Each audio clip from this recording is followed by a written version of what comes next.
Check 1 2 1 2. Yeah.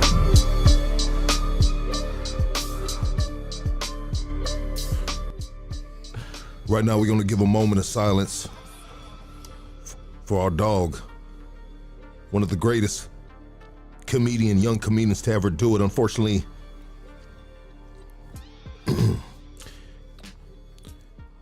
he wasn't able to live out the remainder of his life due to health. Ken Flores. Everybody, Ken Flores, man.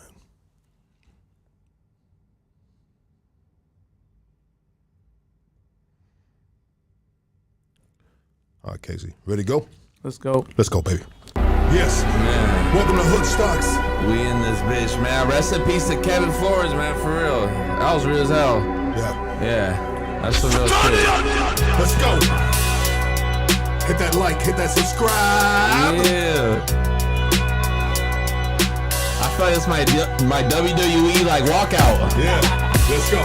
I don't know who makes these beats, but they're the artists. Chop City. Chop City, man. Y'all get him an ad right here, man. Oh yeah. He on the squad, bro. Chop City, man. Yeah, man. We only played Chop City beats right here. Fire. Yeah. Hell yeah. Channel rate going up. Let's go. Yes, sir. Hit that like, hit that subscribe. Say what he tapping in, big dog. Boss Gang, you back. What up, big dog? Yes, sir. Salute to all the Gonies. East Coast, Boyle Heights. Daniel Perez. Yeah.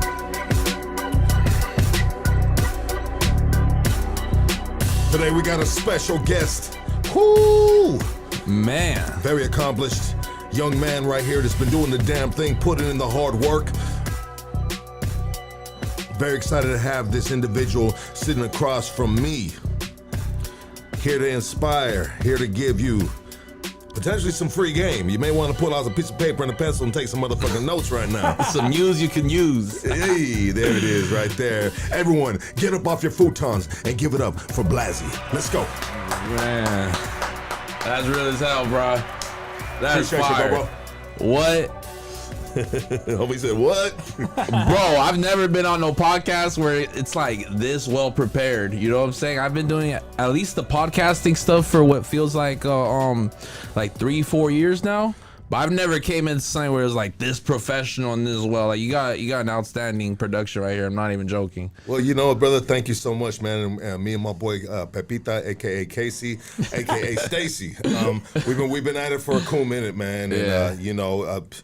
Fortunately, he's back. I told you a little bit about that. You know, you're like, who's the dude with the little hat? Well, he's Yeah. been. And now we just, we clicking, baby, on all cylinders. Makes sense for everybody now. Let's do this. Yes, you know what I'm saying? Let's do this. Hell yeah. BLAZZY. So for people that don't know who BLAZZY is, who is BLAZZY? So I'm a designer from Los Angeles. You know what I'm saying? Repping like the Southgate, the Paramount area, Hollydale. What up? I come from an immigration household where, they don't really give you too much, you don't really get schooled too much on culture, or at least American culture, you know what I'm saying? Your parents are invested in their jobs. They're allowing you to understand yourself at that moment. And, I just kind of picked up on what the right things to do are, based off of just going from my hometown to, Hollywood, or however you want to claim it. But, I'm a designer, for the short message, yes. There you go, baby. Yeah. And I respect what you said in regards to your family didn't they potentially didn't have time to teach you the American culture because they're immigrant parents and they're consumed by working. And they're learning with you.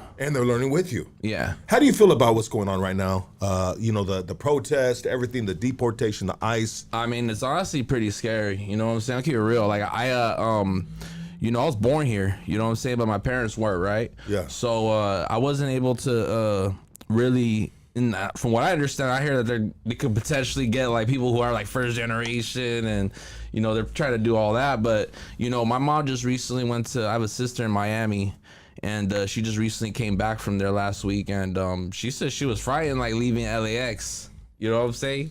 Because they be having the checkpoints, I mean, all throughout, the Los Angeles County. You know, it's pretty devastating. You know. And I agree with that too, especially when they're going at hardworking, you know, hardworking community members. Exactly. You know? People oftentimes forget like what the American dream is. Like, why did our parents come out here and shit like that? It's like, it's for the fact that, like, you know what, we could probably make some more bread if we come over here. You know what I'm saying? There's better opportunities. There's more of like there's more ability for success, you know? And I just want to speak on the LAX area for just a second, just because, you know, if you want to talk about that industry, it's, you know, it's a lot of couriers out there, right? That's all Rasa working those jobs. And it must be pretty difficult working that line of work and having to have that monkey on your back, you know what I'm saying? Like, damn, ICE could literally just swoop into this warehouse off Aviation Boulevard, you know? Yeah, so do you think, thank you for dropping the pin on him, bro. Oh my God. Excuse me. You're good, brother, and I know you didn't mean it, you know what I mean? You're innocent, obviously. Anyways, so do you believe that, you're talking about the couriers, do you believe most of them are illegal? Yes. Okay. I used to do that line of work. Oh, so you know then? Yeah. Okay. That was like my last, I guess you considered like a regular job. I did that for 2 years, from the age of like 21 to 23. Just like, you know, all the youngest one there, but it's all just, you know, just Rasa, just working hard. And it's sad to say, but in that industry, shout out to all the couriers out there. Those boxes are heavy, but all that. But it's you know, the easier you're able to get in there, you're just easily as able to get replaced. Yeah. You know what I'm saying? So you know what, I want to ask you for a favor, brother. I want you to kind of relax, get in a relaxed position. There you go, bro. Get in a relaxed position. When you talk in the mic, you don't have to actually be just like this. You know what I mean? You can just be kind of cool, chill. You know what I mean? I want you to feel relaxed, dog. You know what I mean? And then I can adjust your volume. We got slightly different microphones than the other ones that most use, so you don't have to be right on it. No, that's what I'm saying. Yeah. I'm like, excuse me. No, you're good, bro.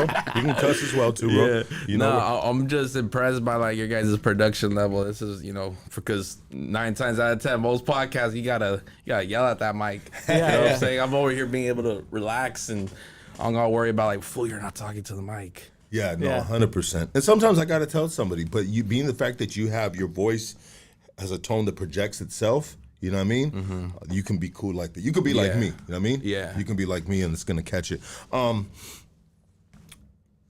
So people, a lot of people. It's funny, bro. You know what? We should kind of get off the subject, huh? Of the protest, you know, everything that's happening with that. You can leave like a closing statement. I feel like would be appropriate if. Yeah, you know, we're not going on a tangent. No, 100%, because we're here to talk about you and what you've done and what you're doing right now, you know. But, you know, when I'm not going to say what we think or what we thought, you know. I'll just say this.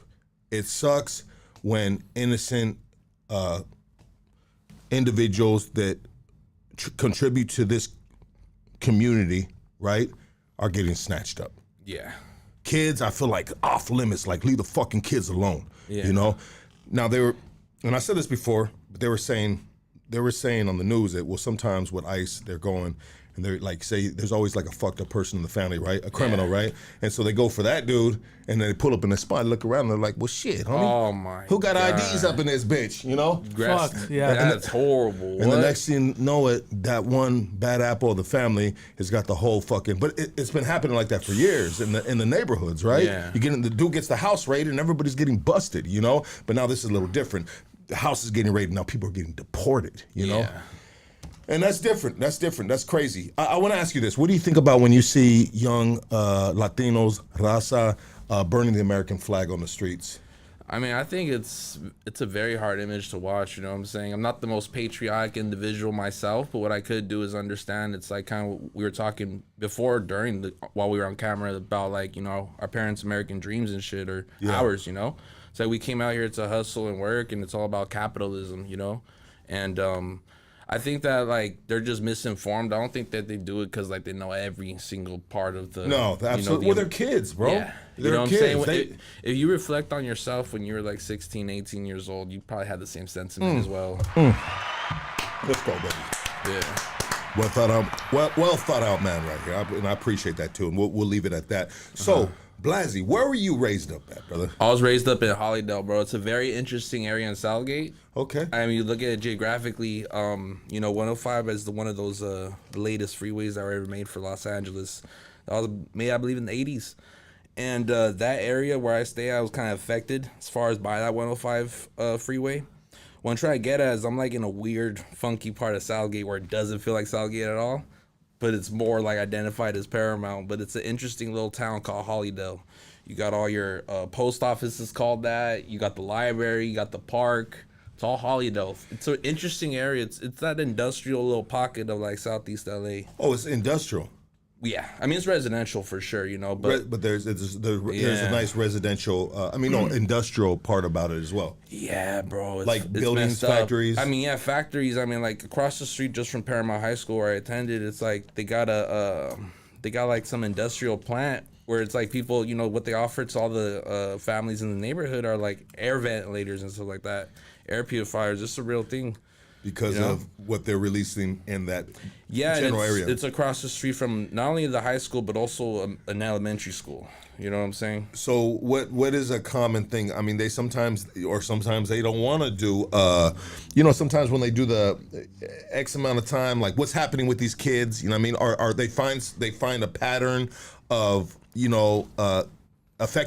kids affected with something potentially because of what's being released in the air. I mean, was there anything? I can't say none of the homies grew up with like lung problems and shit. Like, you know what I'm saying? We probably good. You know what I'm saying? Okay. But if it's not a bus, if it's not you know what I mean? If it's none of that, it's it's gonna subsequently lead to maybe some problems with your breathing after a while, Yeah. That goes for, I guess, Los Angeles in general, right? We got hella smog out here, but I mean, the truth is, you push out to like Pasadena, Beverly Hills, they don't have these industrial pockets. Well, they're not going to let that fly though either in those areas. God, yeah. Yeah, they're not going to let a motherfucking. That's why the 710 is never completed.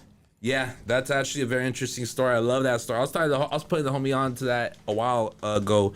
You have an interesting run of like big trucks, like 16 wheelers going through that last exit on the 710, just because really in Pasadena once it started getting Alhambra to the right. Yeah. Sereno on the left. Mm-hmm. Yeah, where it ends right there. You got that recycling center right there. I believe it's Valley Boulevard right there. Yes, literally. Yeah. And they didn't want to go into Pasadena. Yeah. Put me up in the history. I know a little bit about it. I mean, there's like whole TikToks. Hopefully I'm being historically accurate, but from what I understand, it's like the people at Pasadena, this was already kind of becoming like a white neighborhood. You know what I'm saying? So they band together. I mean, if you also take a closer look at like Beverly Hills, they went through the exact same thing where it's like you get the 110 far as possible on the east side of, arguably of Los Angeles, kind of like going through downtown, and you don't see a freeway until you get to the 405. Yeah. Until you get to the airport. You know what I'm saying? Yeah. Just because it's like, hey, we're not building no freeways.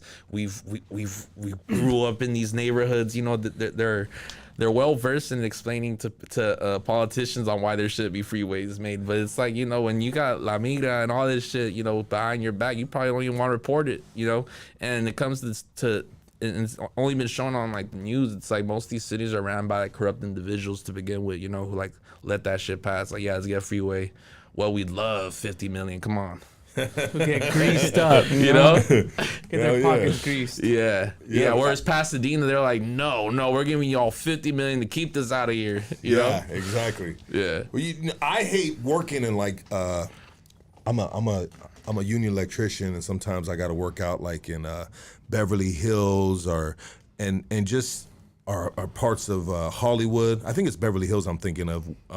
But it just sucks, bro, because there's no freeways. No freeways. And you got to take mad streets, bro, to get the fuck up out of there. And those streets are fucking gridlocked. They're jam-packed. To go 5 miles. But so you're saying that these people are those rich people fought to not have freeways going through their shit. Yeah. Ironically enough, though, I mean, this is kind of like another funny kind of like ironic tale is the fact that the 110, they say that's the first freeway ever made, but you kind of see where that leads from. It kind of comes from like the southern end of like Pasadena. Yeah.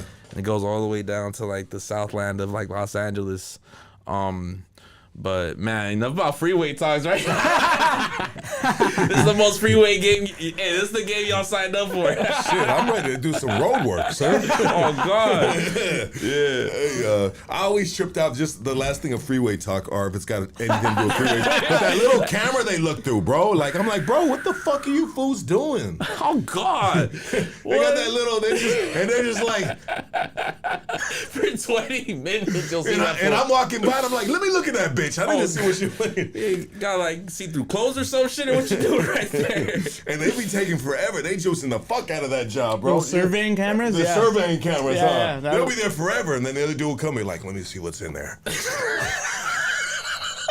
And that shit don't look like any camera I've ever seen before. It looks like such a small, thin box to where I'm like, is that a camera or is that just like...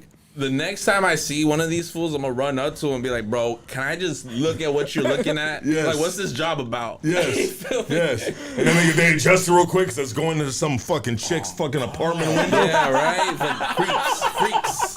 Hey, fucking assholes. Them Diddy jobs. Yeah. But yeah, man.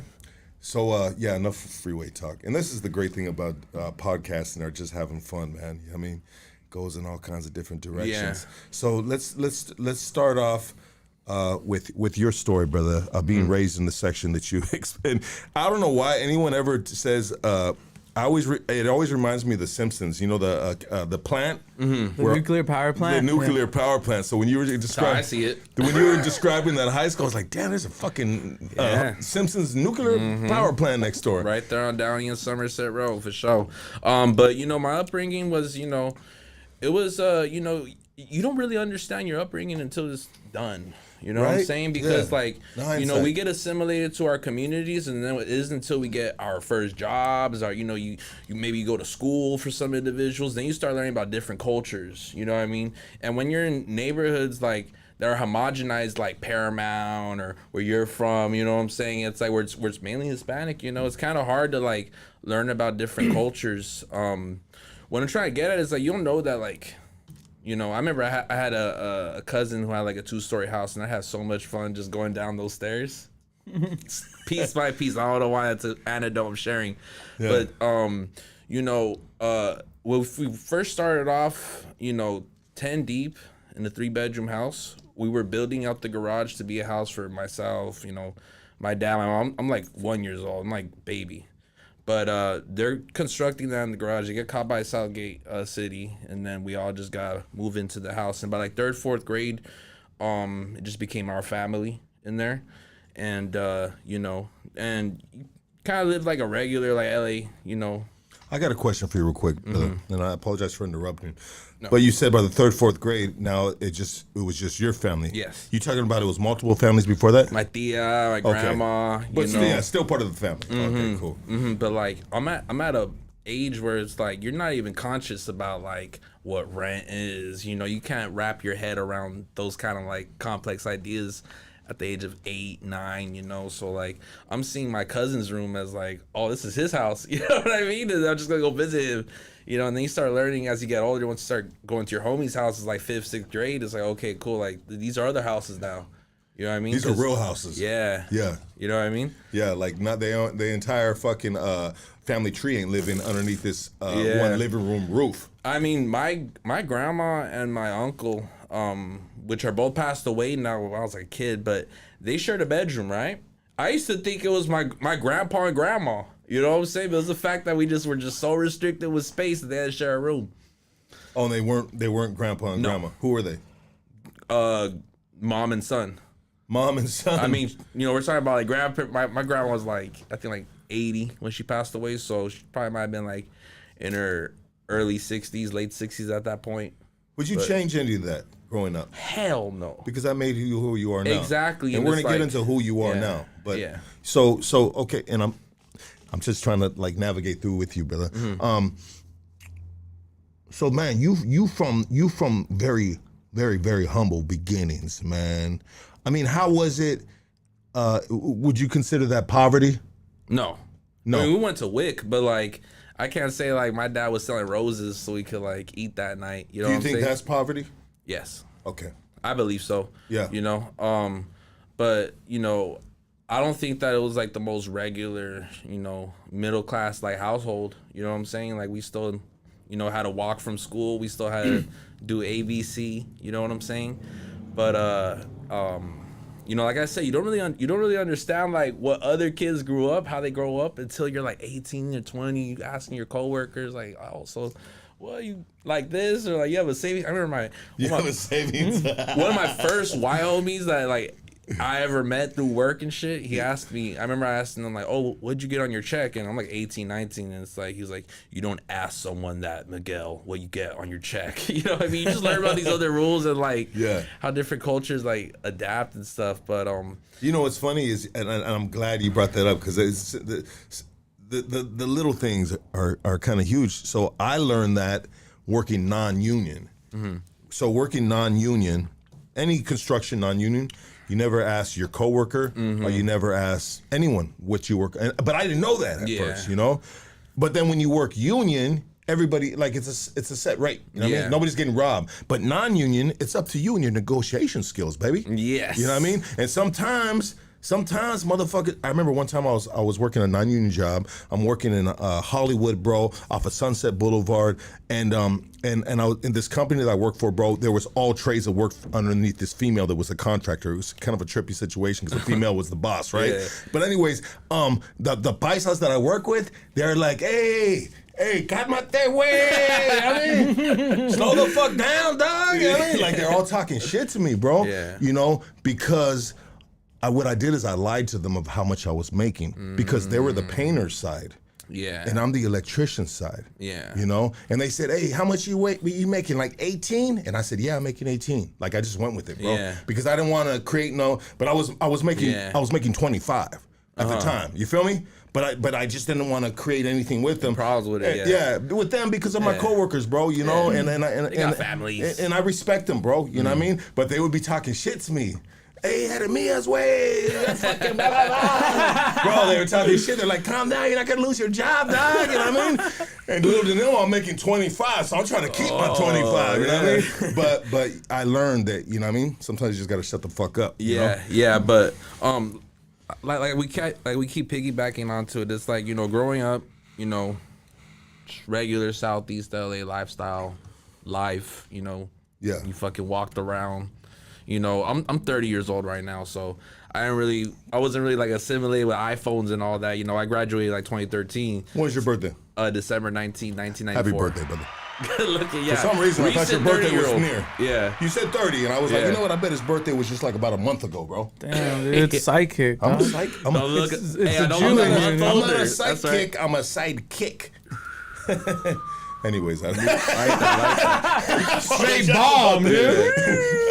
Boom. But not just to share with y'all, it's like the I still come from like a time where you had to like push up on your homies. There's still social media. Don't get me wrong, but you kind of just pigeonholed in your own community. You only know what kind of goes on like 3 mile radius. At first, and then you kind of learn as you go. But that's how the come up was, at least on that aspect, the graphic design stuff's a whole nother ball game, you know what I'm saying? Because what it was, it's, going back to that conversation about, our parents just not really having enough time to teach us or just show us about like how to do this directly, like how to make money, you know what I'm saying? Like, I feel like sometimes what I saw that might be holding us back sometimes is we're not like the most strongest entrepreneurs, right? We're very loving, we have big hearts, and we're big hard workers, and one thing you always hear about is like, it's not about the hardest worker, it's about the smartest worker. But you don't learn that until almost it's too late at times, you know what I'm saying?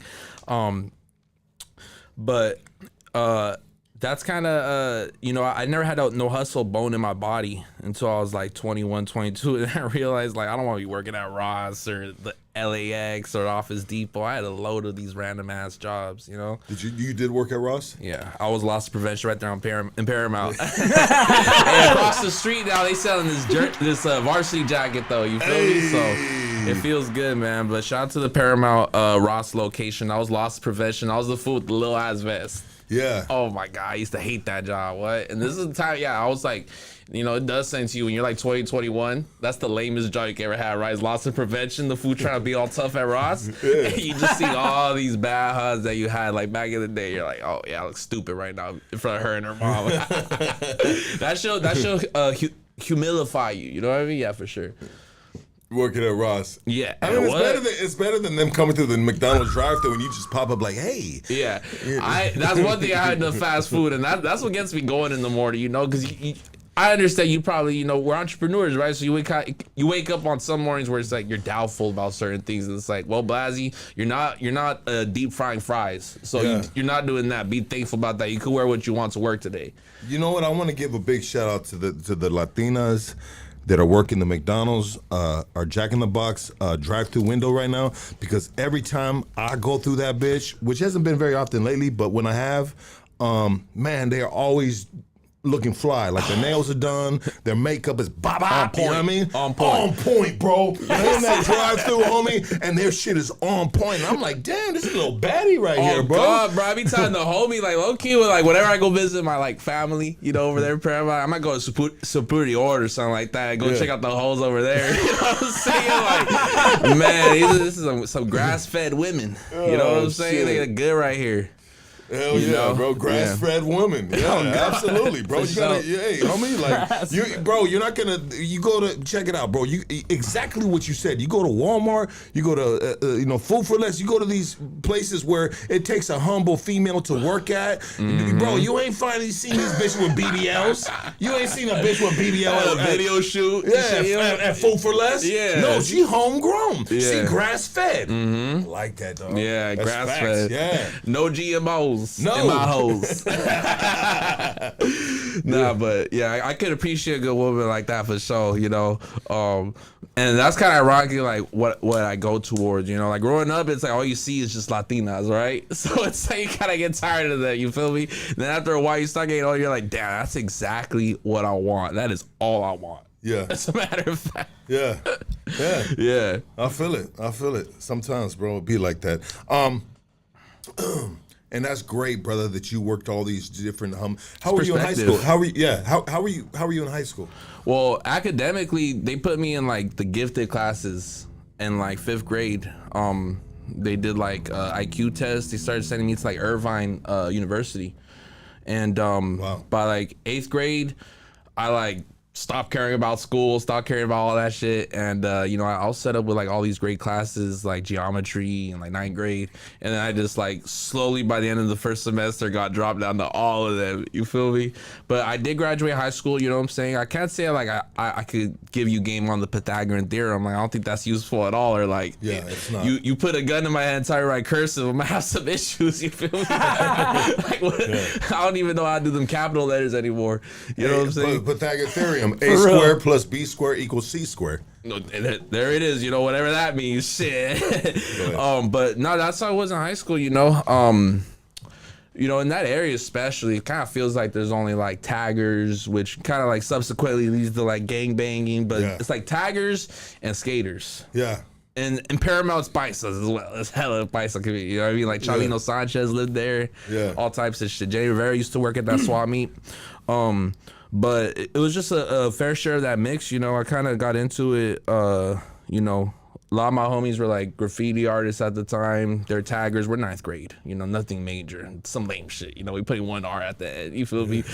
And this was like 2010, so this is around the right when Obey started taking off. And I mentioned him just because, he kind of shined that other side of street art where it's like, no, we're putting wheat paste stuff. These are posters and these are like socially driven. These got ideas and stuff. So while all my homies were tagging, and they weren't, at that time, Melrose, I want to shout out to this blog called Melrose and Fairfax on blogspot.com, something like that. But they were a blog just for street art, and they used to focus their time on just capturing Melrose and Fairfax area. If you go down to that area, there's still street art up there, but like they were never going to Paramount or Southgate, so like I eventually just started hopping on the train myself, going to Little Tokyo, the arts district, or like, over there Melrose, like these sections just to like put my art up. And that's kind of how it led into high school. But I dropped that by the time I was like a senior. I think I was developing that from 10th to 12th grade. Okay, so what kind of art are we developing in 10th, 12th grade? Nah, shit. Literally, what it is? What were is you you taking? have this. What were you taking over there? So you have these hope posters that went viral. You know what I'm saying? Of Yes, sir. Obama. You know. Yeah, I remember that. Rest is history. Obey made that. The designer is named Shepard Fairey. Shout out Shepard Fairey, one of the biggest influences ever. I was seeing that getting made, and you know, I was seeing how he was honoring and like placing his messages on the walls. And shout out to Scepterhead, Jeffrey Sif, Desire Obtain Cherish, all these amazing artists in Los Angeles at the time. You know, I saw what they were doing with their message, and I'm like, okay, like I'm gonna put in paste we trust. You know what I'm saying? It's like in God we trust. I'm gonna put that on a rooftop. You know, or let's go ahead and like you know, just be weird and put up posters of Charles Manson, you know what I mean, or Tupac. That's how I feel. You know, were you the one putting up Charles Manson's posters? Because I've seen them. Shit. Okay. Yeah. But yeah. But it's just an expression of some type of art. Well, yeah, I mean, you just pick up from your homies, you know. It's like you see them having all this fun. Like, what? Like, I want to do something. Yeah. You know, let me spend more time planned. And, you know, I took advantage of, like, my high school. At our shit, we used to have, you should bring your ID, of course. I was sent to, like, in-house suspension. So I had a drafting class where they kind of teach you about, like, construction or whatever in high school. And I would just spend the whole time printing out these 8.5 by 11 sheets of paper. It would be like a Photoshop map of like 60 of these sheets of paper, what it would all look if it was 6 feet tall. You know, you go to FedEx for those printouts, you're looking at $100. So I don't have $100, 16. What? Yeah. I'm fingering the public phones, you know what I'm saying? See, there's a nickel in there. Yeah. But you know, I was using that time. I was getting in-house suspension on purpose just so I could spend it. While all those fools are miserable and they're like, ugh, you know, I'm over here just with scissors and just cutting arts and crafts. You feel me? Resourceful. Yeah. Well, I've learned at an early age, you know. Also, like the first job, I want to shout out to that, man, because there might be some people who are watching doing this line of work. But I used to be a door-to-door salesman selling U-verse, AT&T U-verse, like cable walls. That annoying motherfucker. Oh shit. I hit all like damn near everything from like Bakersfield to San Diego. We hit. Yeah. And it was commission only. It was rough. Yeah. You know what I'm saying? Yeah. But just to share that, like the first 30 minutes, they'll always make you. It was almost like propaganda. It felt like a cult, bro. Like keep you away from your family, long hours, don't get paid. They would show you the first 30 minutes just motivational videos. Probably the worst thing you should do to somebody if you're 18 and want them to stay at their shitty job. You feel me? It's not like, damn, I got my family. I got to work up for this. It's like, okay, you're 18, BLAZZY, like. Watching all these videos about you could do it, that's what kind of motivated me to move forward. And you know, that job, I'm mentioning that just because that kind of like shifted my approach to like the whole street art perspective and being like, you know what, you selling cable door to door, you know, what if it was just like graphics, you know, and then you just hop online. You know, at the time I didn't have like an online presence at all. Like I had a Facebook, you know what I'm saying? Gotcha. I'm talking like 19, 20 years old, and then your homie just pokes, you know, taps your arm and is like, hey bro, make a Twitter. Let's start there, you know what I mean? And then you just, you know, you spread. I started off doing a lot of flyers and cover art. You know, I wanted to make music at an early age, bro. I learned at a young age I have a nasally, you know, sound. So I was like, when you're 17, you're like, I don't want to hear that shit either. You know, but I don't know how to play guitar. I don't know how to play piano. Like my homies were in all these ska bands that were actually in, you know, not too far from here who were performing, you know, these huge, sick backyard shows. Ska bands are dope, bro. Bro, it's a cross between punk and like reggae, right? It's a subculture that's like so unique to Los Angeles. And I'm sure they got. Bro, I'm 47 years old, dog. In the early 90s, that's just cracking. There were ska bands, bro. Fools were like fucking putting their hands like this and shit. Yeah, bro. Yeah.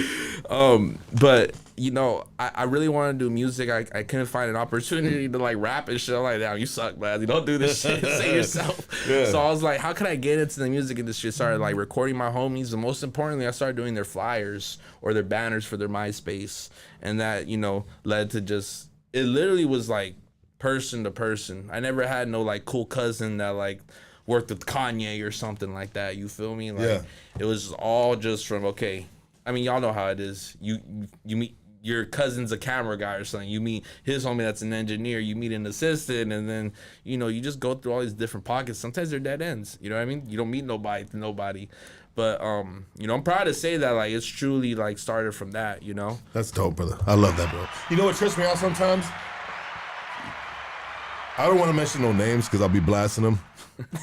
Even though sometimes it's fun to do that. But I just trip out sometimes. Like, I know some artists, bro, like rap artists, and they're like, hey, dog, you know what I mean? Like, fuck, I need a place to record. It's like, what do you mean you don't know anyone where to record at, bro?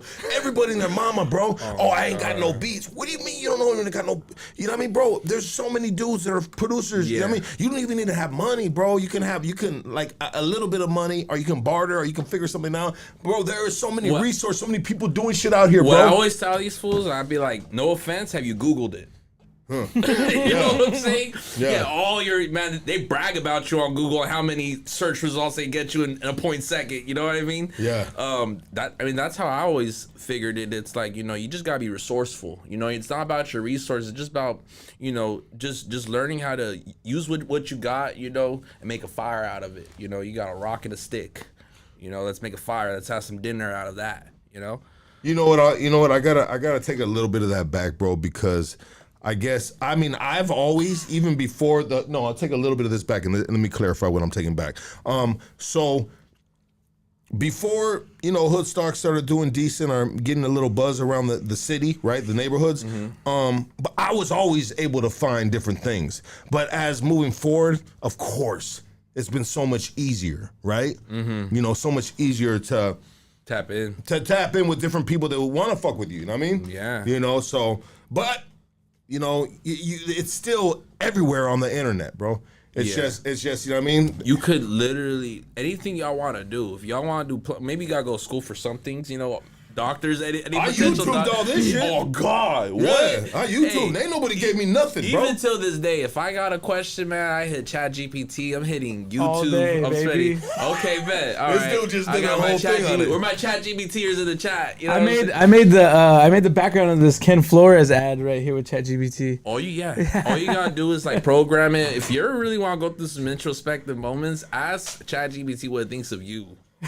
Of all the questions and all the conversations, personal and like business wise, you ask, like, it's interesting. I've been using it to help me with my taxes too. Actually, I hate the T word. Oh my goodness. Yeah, they're coming. But shit. Yeah, I've been using it. I use it pretty frequently. Even like for simple searches, it actually helps you like be able to understand more and really breaks it down. And or I'll just ask like, remember, you know, you just ask it like, why do the police slow down and swerve in the freeway sometimes? You know what I'm saying? I'll give you a quick answer on that, you know?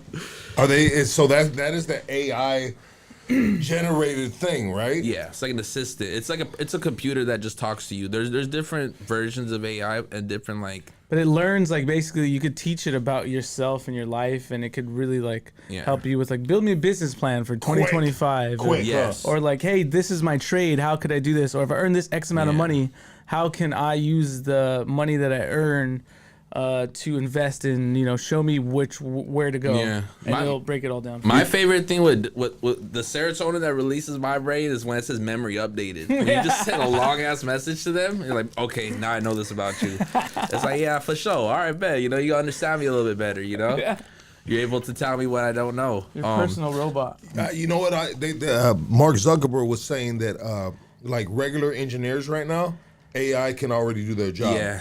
Yeah. You know? Yeah. It's really taking over every industry. I think that's going to get a little tricky once it starts coming down to creativity, because what AI does is it pretty much feeds off of information that's already out there. I think in the creative fields, when it comes to like food, music, clothing, etc., you know, it's a lot of happy mistakes happen through just, you know, creativity, and that's kind of how creativity prospers and grows. You know what I'm saying? People are pioneers in just styles versus, you know, a program that's just regurgitating all bits of information and only giving you that perspective. You know, that's one thing that I don't think that is like in position to be taken over. So I mean, you could do, like the homie just said, you could do designs on, you know, with ChatGPT or, you know, especially with Midjourney now.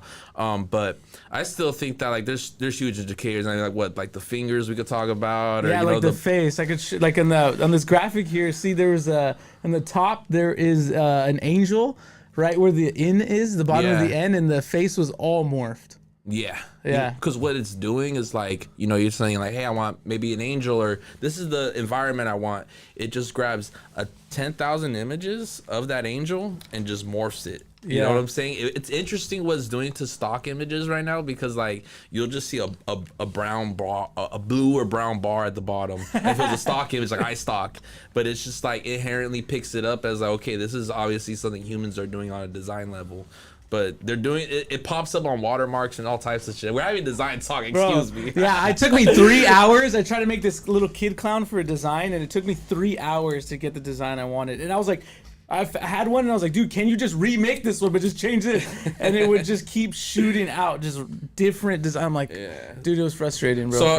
So in 2025 and 2024, I now have like a wonderful team of designers. But even my homies, all my designers are up on the game on the AI, and they're now including that into their artwork, where it's like, cool, now it's like 8 different portions. I do a very like collage style design work, and that's kind of what I'm known for. But now you're able to develop them assets rather than just Googling hands out spreaded. You know what I mean? Like you're able just to like, cool, hands out spreaded with clouds, hands are brown, you know what I mean, got a ring on a couple fingers.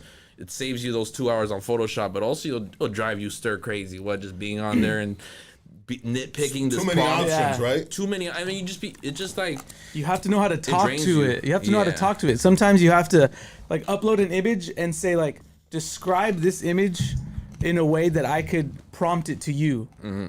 And then it'll shoot it back out like, oh, this is a vintage style, black and white, blah, blah, blah, blah, blah. And you literally have to like be very, I guess, really thought out about how to describe something. 100%. Hey, check this shit out, bro. This guy Casey, right? Put the camera on you, bro. So he's a creative guy too, bro. And what he does is he makes those hats. He sews those hats, what? bro. I was wondering who makes them. You make them yourself by hand? Yeah, I saw them in my shop. Oh, you are crafty then. What? Show that shit, bro. Let me see it. That's dope. This one I had no idea. This one I got the fabric made in China just because I couldn't find, Yeah. What do you mean you have the fabric made in China? That one's not finished. That was just a sample. I needed to. My boy be getting down, Spencer. His shop got nothing but sewing machines, bro. And they got the tag right here too. That's right. That's hard. That's his. That's attention to detail. That's his company right there. What is that for? Brero. Brero. Is that what it says right there? Yeah. Oh yeah, because it's that's the like brand that. name. Yeah, Brero. Oh, that's perfect. What, bro? Thanks. Nah, congrats. And I found myself, Why is that fool looking like when he took his hat off? He looking like fucking Doja Cat with a mustache. Oh my god! Like someone dipped like a Cheeto into Cheeto dust. What the fuck, bro? Yeah. Is that what color is that hair, bro? Is that shit like new? Orange. Is it orange? Who does that shit for you, That might bro? be bronze right there. I don't know what that is. No, well, my girl was doing the homie's hair at the house, and she was like, "Hey, well, I got extra bleach. You want to just bleach your shit?" And I was like, "Fuck it." Yeah. Well, is that how you try to make yourself not feel less of a like a, you know what I mean? Like you went to the beauty salon to get that done? No, well, I'll buzz it off. I just happened to be there, you know what I mean? So, yeah, we were kicking it, but I had no intentions. Yeah. yeah, we were kicking it, drinking White Claws. Everyone was getting their hair. Fuck you, Lucky. This fucking guy, bro. I love that guy. He's always got a different color hair, bro. Oh, really? Yeah. Sometimes. Well, it's a way to like personify yourself, or just put personality, I guess, out there. I haven't dyed my hair since like 2021. I don't know. I think I'll kind of like make people tilt their heads if I did it today. They'll be like, "What the hell, BLAZZY? What you want?" It's all good, But bro. I have purple hair. You're an artist, bro. Yeah, you do what okay. you want, dog. Right? Yeah. You do what you want, dog. Oh God. Straight up. But like also like. I don't like. Is it as socially acceptable? Is it less socially acceptable to have a mohawk in 2020? Bro, I love Is it out of mohawks, pocket? It's kind of interesting. You might want to like poke at it, pause, like growing up, but like now it's like I don't even see them. Man, I think mohawks are extinct. Shout out to all my mohawk rockers out there. Let's go, baby. People out there with mohawks still. Hell yeah. My ex-bitch used to have a mohawk, boom. That's right. Yeah, that bitch was a fucking a bitch with a mohawk, man. You better be ready to go, bro. You know what I mean? It's like Bosch Pit fucking. You know what I mean?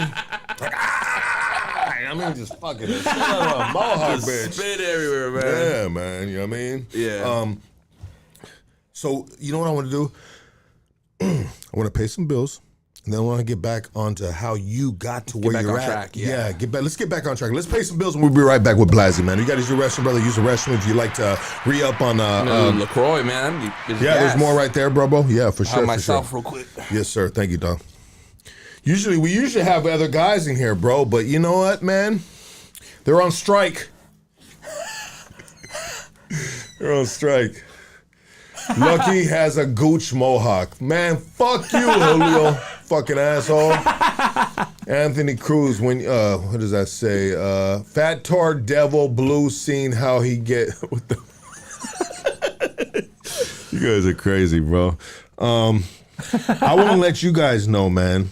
I want to let you guys know that we went super hard. Me and my dog Casey, we went super hard last month, man. And we gave you guys a lot of interviews back to back. And sometimes it's hard to keep up with them back to back interviews, you know, because we get it, man. You guys are busy, hard workers. You're doing your thing. But you know what we're going to do? Me and Casey Taliban, we're like, you know what?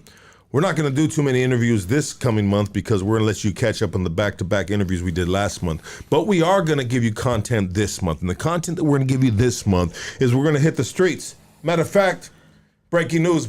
I think me and Casey are going to be going to Tijuana this coming week. And Hong Kong, baby. Not Hong Kong. Oh, bro. what the fuck? I can't, bro. And you can't. You're a married man, dog. You just got married, bro. I know. I'm the cameraman, though, dog. The cameraman, huh? See how you are, dog. But we're gonna be going. We're gonna go over and we're gonna talk to the. We're gonna talk to Ras on the other side of the border, and we're gonna let them know how they feel about some of these rejects in California getting sent back to Mexico. Is it fucked up to call him a reject, bro? Nah. No. Well, you know what? It is. It's fucked up. Oh, yeah. Let's get real for a second. Like, yeah, I mean, it's wild. Well, they're going to be like, hey, what about, come on, bro. You know how motherfucking Mexicans are, bro? They're going to be like, oh, what? You want to come back now? Nah, fuck you. You're on the lever. I mean, Mexicans get a lot of hate. Let's just start there, right?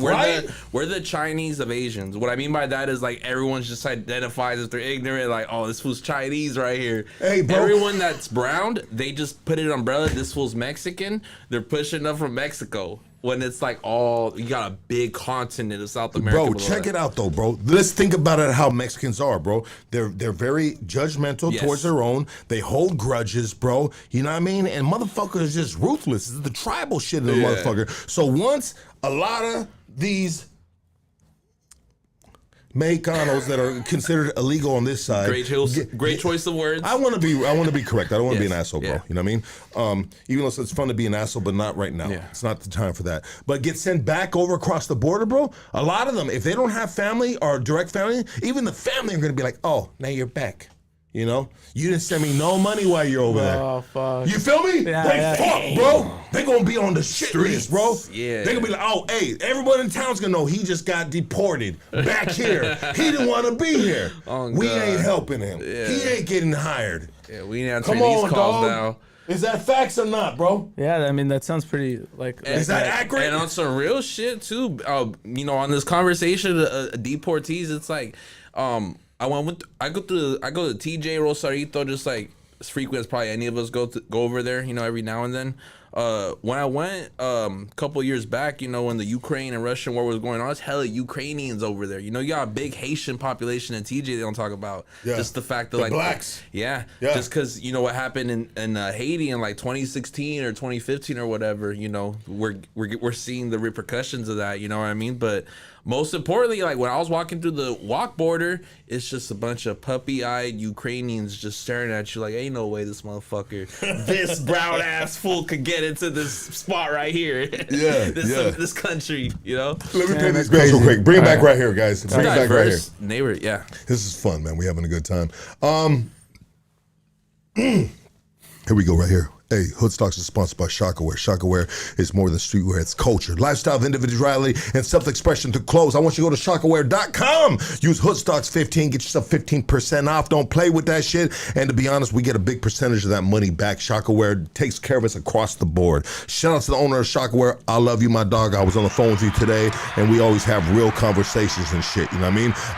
Looking for some good quality cannabis? Quality cannabis. Hit the folks at Killakush. They specialize in bringing the best quality available from from OG to exotic. They got it all, baby. I want you to hit them up at killakushcali@gmail.com. Yes, it's a fucking email. It's like, dog, I'm trying to score. Why do I got to email the dude? I don't know, dog. Email him. Ask him for me, too. I want to know what's up with that, dog. Or you can pull up on my Drip Fits Apparel in Whittier, and that address is 13800 Leffingwell Road, Whittier. Okay, we are sponsored by LA Peptides. Has all your weight loss, my dog Vince, Ozempic Vince, is going to get you skinny, dog. Let me just put it in my terms.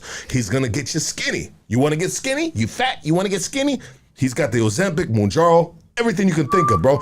You skinny? You want to get swole? He got the other shit to make you swole, too. And he's got his own proprietary pen as well. Yes, sir. Thank you, Casey. And his number is 714-269-1900. I'll tell you like this. I don't know if it's okay that I say this, man, but I give my 80-year-old pops the TRT from him, and my pops is fucking jacking off like a jackrabbit at 80 years old, bro. You know what I mean? He's living his best life, you know what I mean? I'm like, where you at? He's like, I'm busy doing shit, fool. Like, bro, you in the dating game at 80 years old? That's right. That's just, bro. And I'll give it in a pop, you know what I mean? He's like, I gotta go, you know what I mean? And I'm like, all right, old man, be safe out there, you know?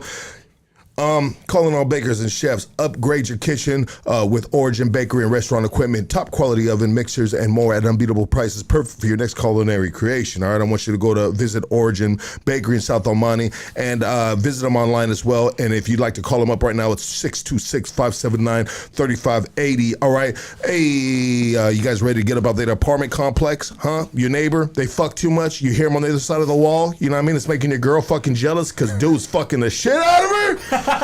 You need a house, dog. You need a house. You know what I mean? And Andrew at Prime Equity Mortgage is gonna put you in a position to get a house for free. For free, you can call him right now. It's not gonna cost you nothing. He's not gonna charge you nothing to find out if you qualify for a house. And his phone number is 626-825-6565. Hey, it's tax season. It's time to get yourself a fat white bitch. You know what I mean? And get her check.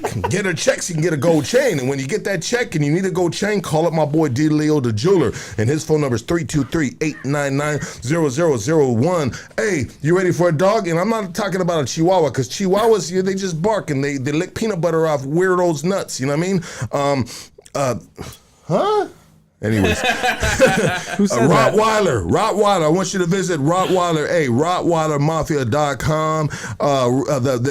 The best Rottweiler breed in the United States. I'm getting my pup in 1 week, bro. It's 424-666-9929. Matter of fact, I'm getting my pup this week, bro. I gotta drive up north to go pick up this little bad motherfucker, and he keeps him up the videos. You get a Rottweiler from him, a pup from him. You gotta put the deposit, and the shots luck, and look at this little motherfucker, you know what I mean? You know, and just like, man. Big nuts. Certified, yes, sir.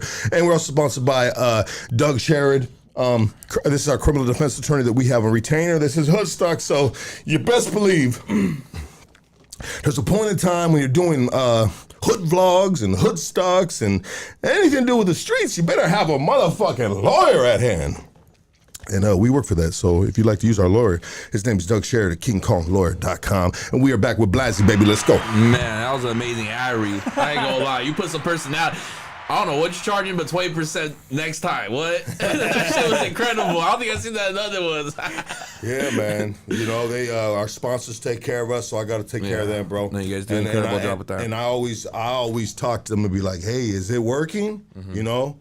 Because how do I keep them as a sponsor on Hoodstocks? Yeah, you know, they gotta you know, it's gotta make sense to them. It's gotta be successful. They gotta be like, yeah, Hoodstocks recommended us, you know, and so that makes me happy. And it makes me feel that my listeners are trusting me on our sponsors. And I don't want it.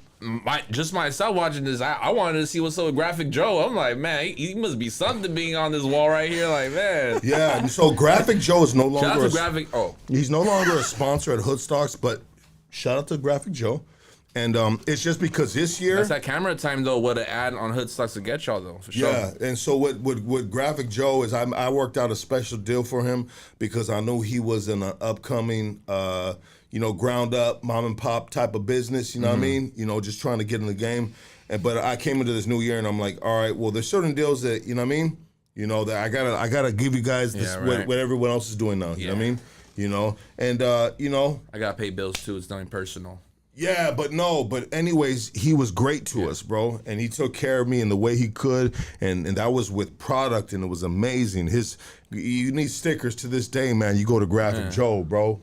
I'm learning about the lore right now. What's that? I'm learning about like the lore, like his background about him. I thought it was just, someone that was, we'll go more into the story. You know what I mean? But I'm just sharing. I didn't know nothing about Graphic Joe. Yeah. I just totally saw it on the ads. Yeah. You know what I'm saying? So, but that ad placement, that'll infect your eye and just be like, okay, cool. Now I remember that name. Graphic Joe. I mean, it's a really easy works. name. Yeah. Like, talk about like just basic marketing. Graphic Joe. 2 syllables. Yeah. Like, bro, hood stocks. You know what I mean? Like, bro, simplicity is huge, man. Absolutely, man. But so how did I get over here, man, to this point? Pretty much, yeah. So a big factor in kind of to piggyback off your union conversation about like discussing payment when you're non-union and you got to negotiate that yourself. Yes, sir. There's no graphic designer in my family, so like all of these prices all kind of originated from $20, $15.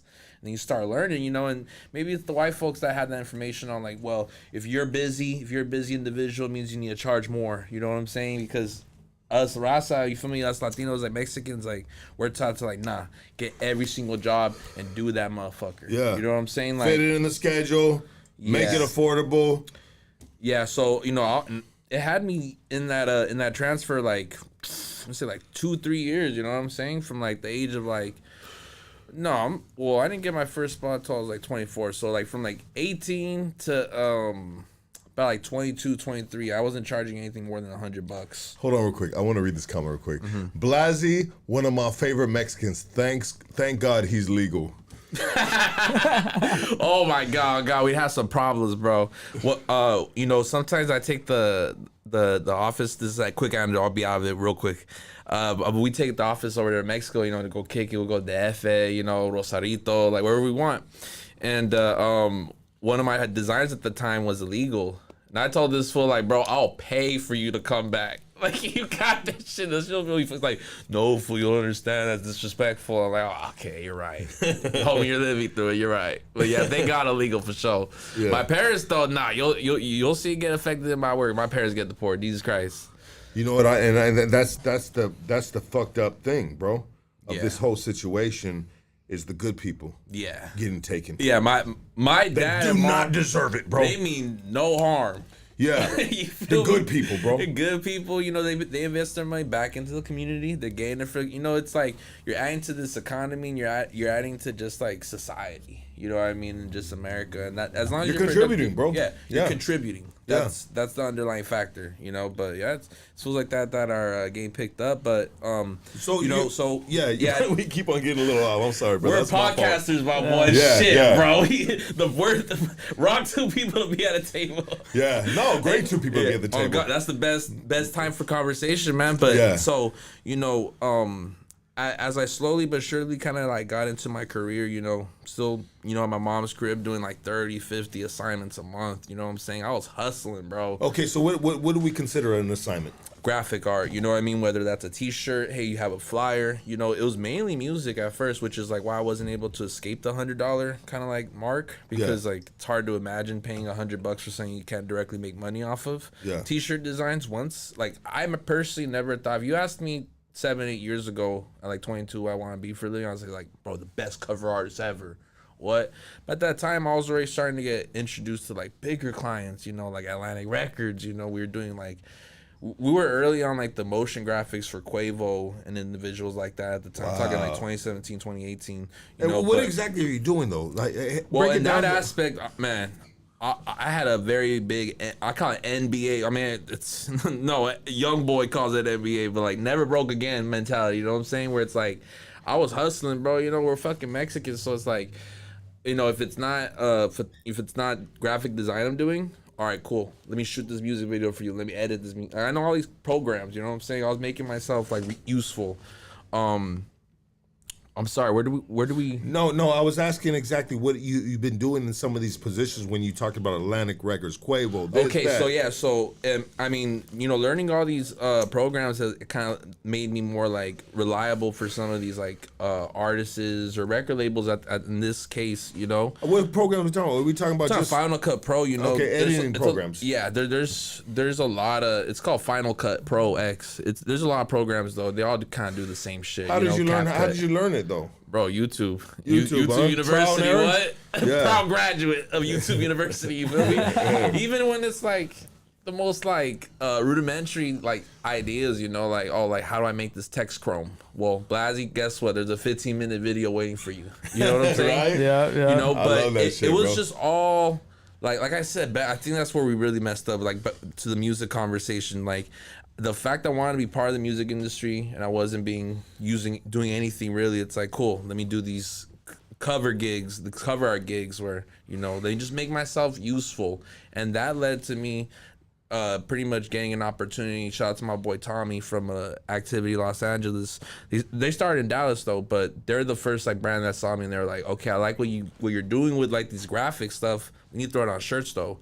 And for me at the time, like, yeah, let's get fly, but like I was never like the dude in high school going like this, like, oh, what's that? I'm like, no, like this all kind of got trained to me in my 20s. You know what I mean? Like back to that hustler shit, bro. It's just picking up like, okay, like, all right, $20, $30. All right, for me, $40 this time. Let me see if 60 hits, Yeah.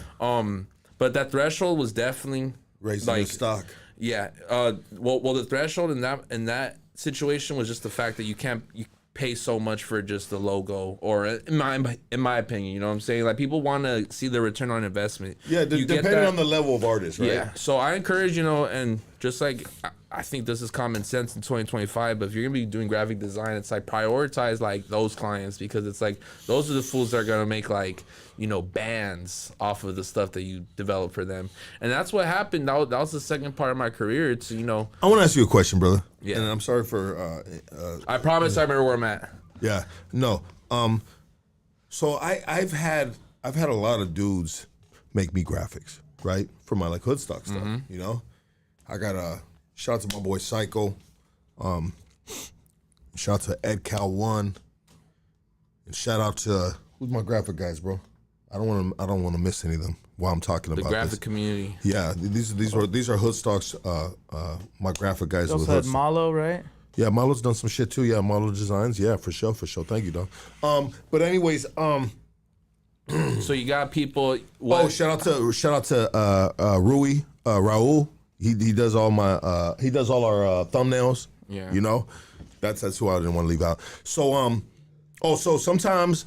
Yeah, like they doing me these graphics, bro, and they be doing me on the low, you know what I mean? Yeah. And so this is kind of what you were doing, right? Doing people with your graphics? For years. Yeah, so like what if they're gonna still use do that, but a now it's t-shirt like, or something, like, hey dog, I wanted to say this, can give me something cool that could go on a shirt. That was what you would do, right? I still do that to this day, Okay. but on a different scale, you know what I'm saying? Like So more information. 100%. And I'm gonna throw the ball back to you so you can talk about that, So these dudes do me these graphics to this day, and you know what? Like I can really probably push the Hoodstocks t-shirt brand like hard, bro, because it sells when I got it, bro. It sells out, but I just don't. Sometimes I don't have the time to do it, bro. You know what I mean? And I try to put some of my other guys in that position, but they just like, you know what I mean?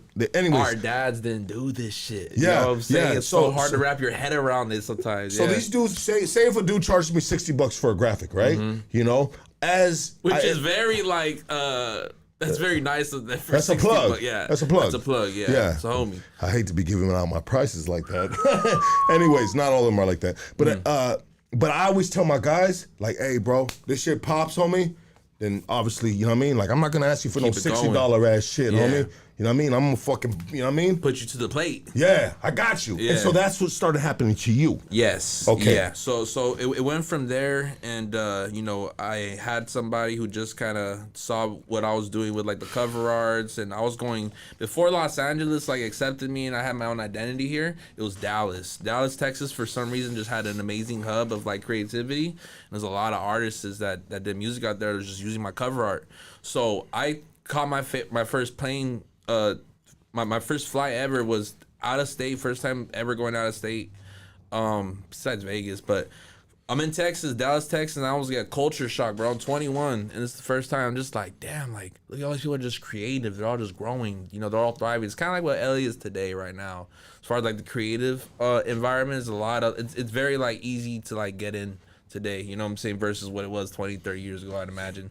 So there was no social media. No social, oh God, man. You gotta go knock on them doors. Yeah. So, you know, through that, you know, I picked up what they were doing out there in Dallas and took it out to LA and just, you know, we just started doing T-shirt designs, and then that started becoming a thing. I knew from you know, just like how any graphic designers are watching this understand, it's like you post your proudest work on your page. That's all I was focusing on. I was not, I didn't put I didn't have no like photo of myself or none of that stuff online. It was just all just graphics on my page. You think that's important?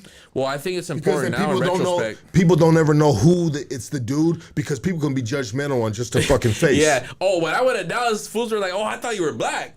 Yeah. Right. Yeah. Like, how you get BLAZZY? cold? Yeah. They're like, "What? He must be. Yeah, that's he must a be nickname right there. Yeah. Yeah, he a cub for sure. BLAZZY. That's BLAZZY right there. Yes, but you know, I was just focused on just throwing graphics, you know, and then one day you're like, man, like, bro, this lunch line's taking too long or whatever it is, you know what I mean? And then it's like you just end up showing your personality. People just start like resonating with your story, and that's kind of like what's brought me a lot of, and I'll kind of speak on this a little more later into the conversation, but you know, that's definitely like what I identified as like definitely a factor that helped me grow. Was just the fact that there's people that are like, man, there's a lot of graphic designers in the hood who just want to like figure this shit out. You know what I mean? Who are in like that kind of space where it's like, I want to make graphics. This looks like a fun job.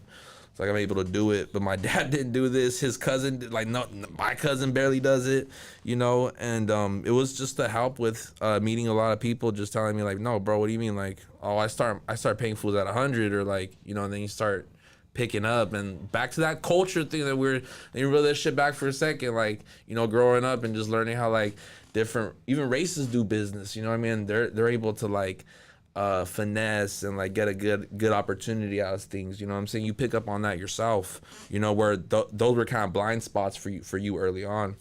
But it was moments like that kind of helped me kind of shift my focus on just doing graphic design for T-shirts, and you know, there's more money opportunities, and you know, within also, if we could put like a timestamp on that, we're talking like 2017, you know, still in my mom's house in Southgate, working this airport job, but I'm hustling, telling you, 30 to 50 pieces every month. You can ask my old coworkers. I pull up to my truck and everything with my laptop.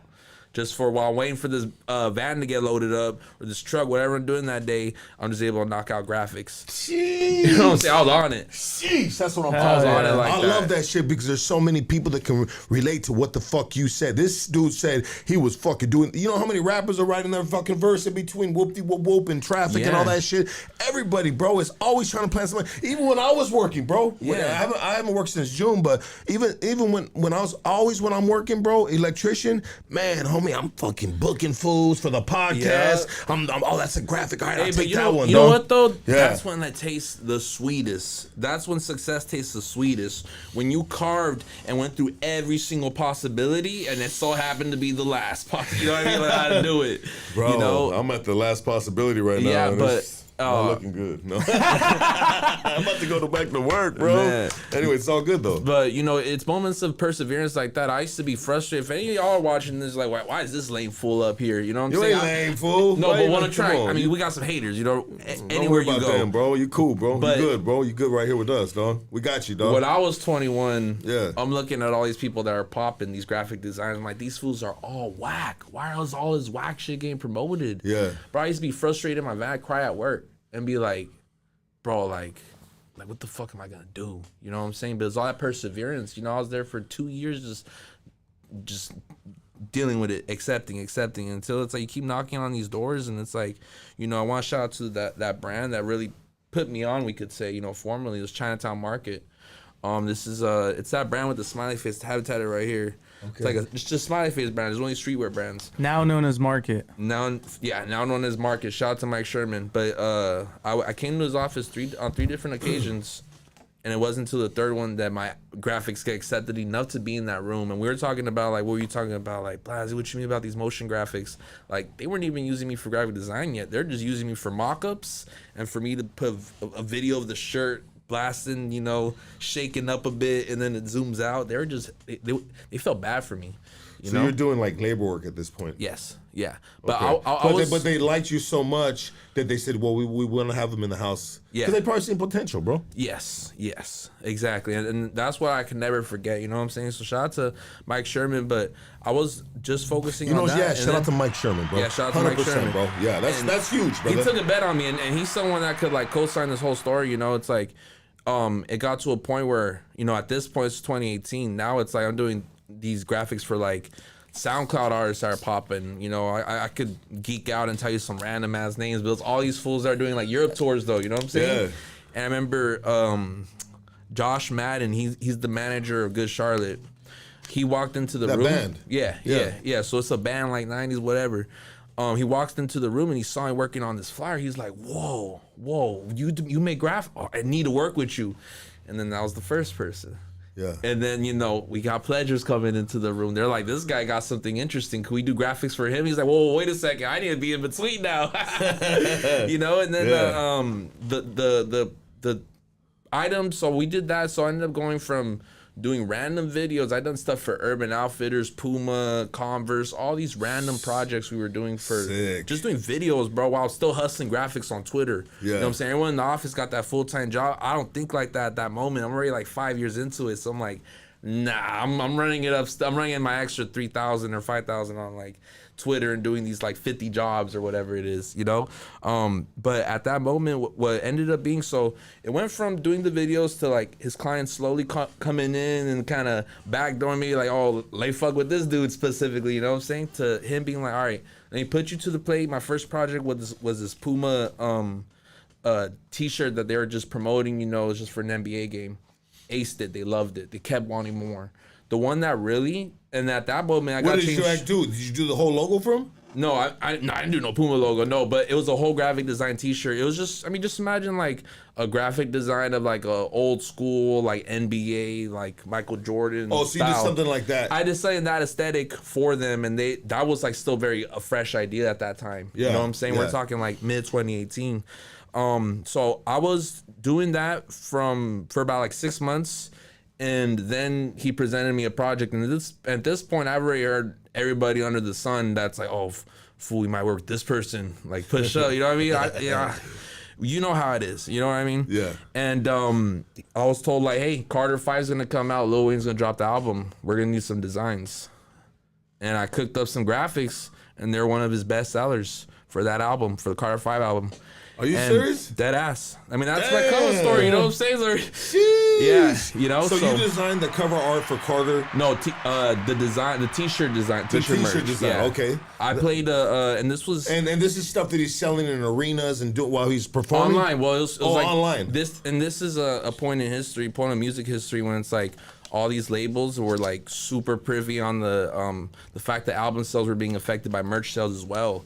So that's where I really came into play, and that's how I kind of got into like this whole like t-shirt game. Really, so like when you transition from music, it's like, okay, cool, now we're doing merch. And bro, the merch game for artists is huge, bro. Yeah, like it's huge. Well, I tell all my rapper homies like, y'all are tripping. I've been telling Chito this whole time, bro. I'm like, motherfucker, like, that's my dog right there. Shout out to my dogs on phone earlier.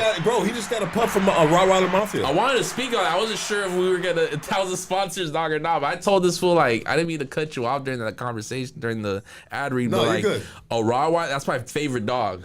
But I live in the fucking townhouse right now. Like, I know that is not the environment for a Rottweiler. You know what I'm saying? I need something like for that foot just to like wag around or whatever. You know I'm upset right now about this because my Frenchies, bro, are the best for a crib, bro. Yeah. Frenchie, and I just... But poor dogs. I don't know if someone stole him from my yard or that fool got out because he's a runner, bro. So I think one of my kids got out. My kids left the door open because so many times we had to chase a little fat ass name's Tank, man. And the homie K9 gave him to me. Shout out to my boy K9 getting ready to get out. K9 gave me a Frenchie, bro.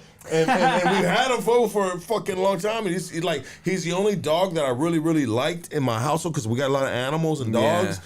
And dude, Frenchies are super cool, bro. Like he ain't tripping on you, bro. Yeah. You don't trip on me, I don't trip on you. That's what he tells me. We're in the living room, bro. And he's just doing his thing. I look over at him, he's like this, bro, watching TV. You know what I mean? Like Family Guy. Bro, he's easy. Bro, Frenchies are the best, bro. Yeah, they're sick. For in-house. Yeah. Cool as They're fuck. shaped like toothpaste, though. You know what I'm saying? Like toothpaste containers. It's like a long V. Yeah. But especially the exotic ones now, the ones that are like, bro, they got some like te pasaste this way. Like they're crazy. They're like, why you want to spend 20 bands on this dog? Tell me, like, fucking dudes are crazy. Do something with this shit, you know? Yeah, no, I was at the car dealership the other day, and I think the dude mixed the Frenchie, and they're mixing it with like another breed that has a little bit of hair. I don't know what breed it is. I don't know if it's a Chihuahua, hairy Chihuahua. No, those like those fluffy Frenchies? It was weird, bro, Yeah. but I knew Those it had to things be are expensive because his pattern was like fucking crazy, bro. Merle? Yeah, and then he had the fucking hair. I'm like, bro, what the fuck? I've never met one of these guys before. They're crossing the genetics like they're crossing weed. You know what I'm saying? 100%. Where it's like, all right, Yeah. Frenchie X Golden Retriever. You know what I'm saying? Like, and that's how all these dogs that are like coming out today. You know, I'm talking about dogs today, but like all it's these dogs true. that are coming out today. If you really think about it, like that's why they have all these weird, like, oh, he's allergic to grass. Oh, like he has back problems. You know what I'm saying? Because like these genetics, they're all new. You know what I'm saying? It's just natural selection at this point. Like, all right, which gene pool's gonna go the strongest? You know what I'm saying? You know how many garages right now? There's a couple dudes in across South Central right now, bro. There's some fools in a different garage right now. I'd be like, hey, dog, maybe we mix this dog with this dog. I mean, you know what I mean? You know, and they got tall cans. You know what I mean? Hey, would y'all mind to do that if it was paying like really well? I don't think I would. That sounds kind of fun, but you're evil scientists. You Frankenstein's like owners or whatever. You know, it's a little weird, but yeah, it's lucrative though. It is. There's like 10 grand for this little small little fluffy dog like this, bro. Teacup fluffy dog. Like 10 a grand hamburger. plus. Yeah. Crazy right now. Yeah. They come from Japan. It's like a Japan breed. And you gotta watch out too, bro, because they can just put like a collar on a gerbil or something like that. You know? You're like, all right, it's an exotic, huh? All right. Yeah, I do not think my mom has a Pomeranian. I'm just gonna leave it at that. Yeah. You know what I'm saying? I be telling her all the time, this is a Chihuahua, mom. You know what I'm saying? She's like, no. No, He's it's a a Pomeranian. yeah. Try to sound all good, you know. I love my mom. Shout out my mom. But so yeah, with the design stuff. So we did Carter 5, and after that, bro, this is when the homies started putting me on a full-time salary just to design. At Chinatown Market. Yes, this was October 2018, and at that moment, the next month, I leave my mom's crib, you know. And was the salary good? Is it? Yeah, I mean, it was for sure. It was enough for me to get a 1-bedroom apartment in like in West Adams, you know what I'm saying, where it ain't too nice, Normandy and Adams, you know what I'm saying, it's pretty tough over there too. But the spot was like 1,500, bro. That's what I heard. It was rent control, you know what I'm saying. You got USC down the street, so they consider some of these like areas where it's like interesting neighborhoods too over there, because these are halfway houses. They're like their families. The other neighbors are like a rich ass white family. I just got the whole 3-story house.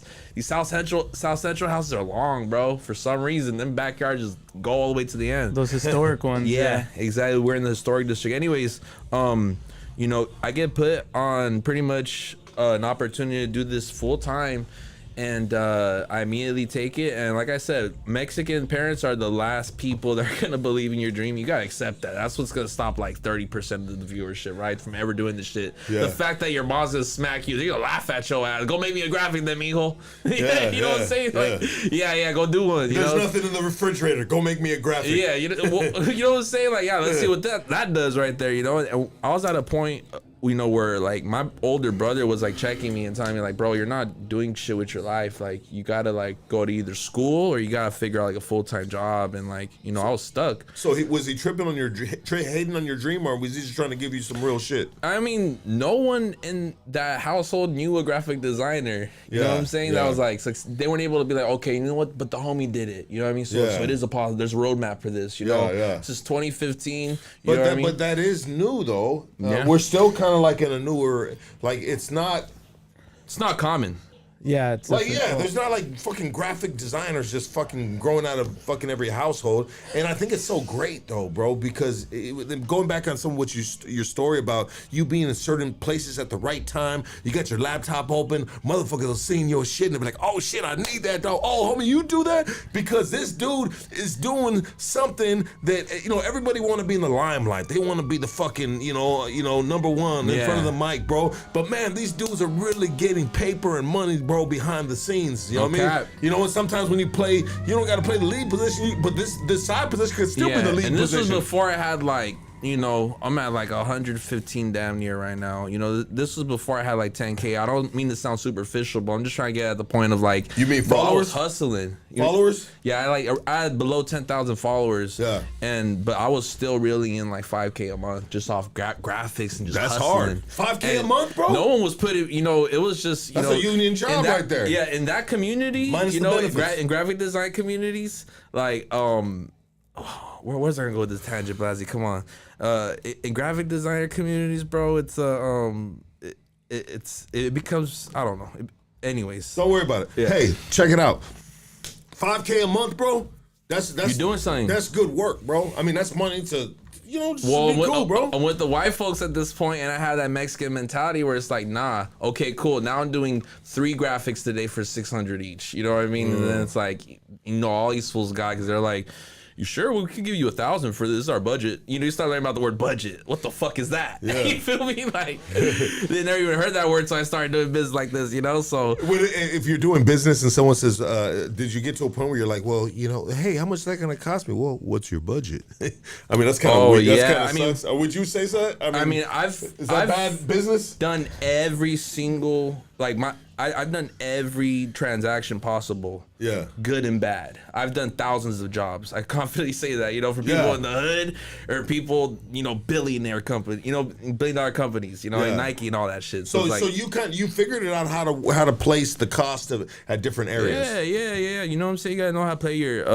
your position when you're in certain rooms. And it's like I learned, from my boss, like Mike Sherman, I want to speak on that for a moment because it wasn't not too long to the point, maybe like 6 months into my salary position did I quit that job because I was making more outside. You know what I'm saying? Just the fact that I was really, really hustling now. And I've learned so much game from Mike Sherman. And within the year from that moment, now we talking 2019, like March, right before Nipsey passed away, rest in peace. Graphic, streetwear is still very fresh. It's coming into fruition. You know what I mean? It's becoming an identity, and it was a real weird move. But it was one of those things where I was like, you know what? I want to grow, and you've already kind of did your position here. It's time to do this thing on your own, do it full time. By yourself. And that was scary because I was like only my 4th, 5th month of paying rent. Successfully from my own spot. So it's like. I had maybe like a month or 2 saved up, but beyond that, it's like, what the fuck am I gonna do? So I just really started. And now, now you really gotta work, BLAZZY. You know what I'm saying? You can go back home 4 months later. Your dad just dropped all this shit off for you. You know what I'm saying? So bro.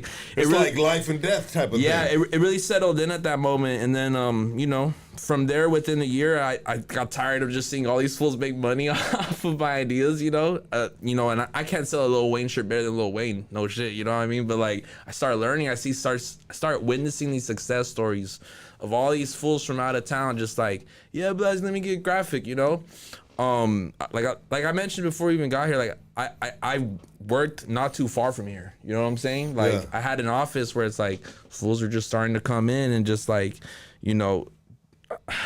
don't know. I don't know where I'm going with these tangents. No, I want to ask you this, bro. Yeah, so when you said you started seeing the success from artists copying your graphic, bro. So and you started seeing them get maybe rich, bro. This shirt's blowing the fuck up. Yes. You know what I mean? So that gives you a different perspective of your art now, right? Yeah. Thank you so much for bringing back to the conversation. So I witnessed 3 years of that where it's like I'm paying my homies bills. I'm seeing what 500 gets to him. It gets him 3,500 himself. You know what I mean? Yeah. And then and here's to the graphic designers, it's like it's so super duper easy. Still to this day for me, it's super duper easy to design for other people than it is yourself. You get so afraid about do I step first with the left foot or the right foot? You know what I mean? Like, how do I get into the game? You only get first impression once. All that shit settles in. So a bunch of these graphic designers never make their own brand, which is like, I suggest all y'all just to try it out. Do it. Try it for 6 months. Do it like I be talking about TikTok. Go try it for 6 months. Like, you know? Graphic designers to make their own brand. Yes. What about people that are printing T-shirts that have printing shops, bro? Now we talking deeper. You know what I'm saying? There's rappers and then there's people who make the mics. You know what I'm saying? Like, let's leave it at that. And, you know, shout out to my good people at Hellstar, which in my opinion is the biggest streetwear brand there is out right now, Is you it? know? Okay. Yes, absolutely, for sure, Hellstar. But shout out to Juice and Shine, one of the most smartest people I know. They're so smart because, like, I had this joke all the time, like, my screen printer damn near deserves a nothing personal chain more than I do. This will earn just as much money as I did off these shirts. Jesus Christ. Put in that work, huh? Well, it's like, you know, you sell them for $50. They're like $25 to get made. Like, Jesus Christ, this fool's, you know, we all.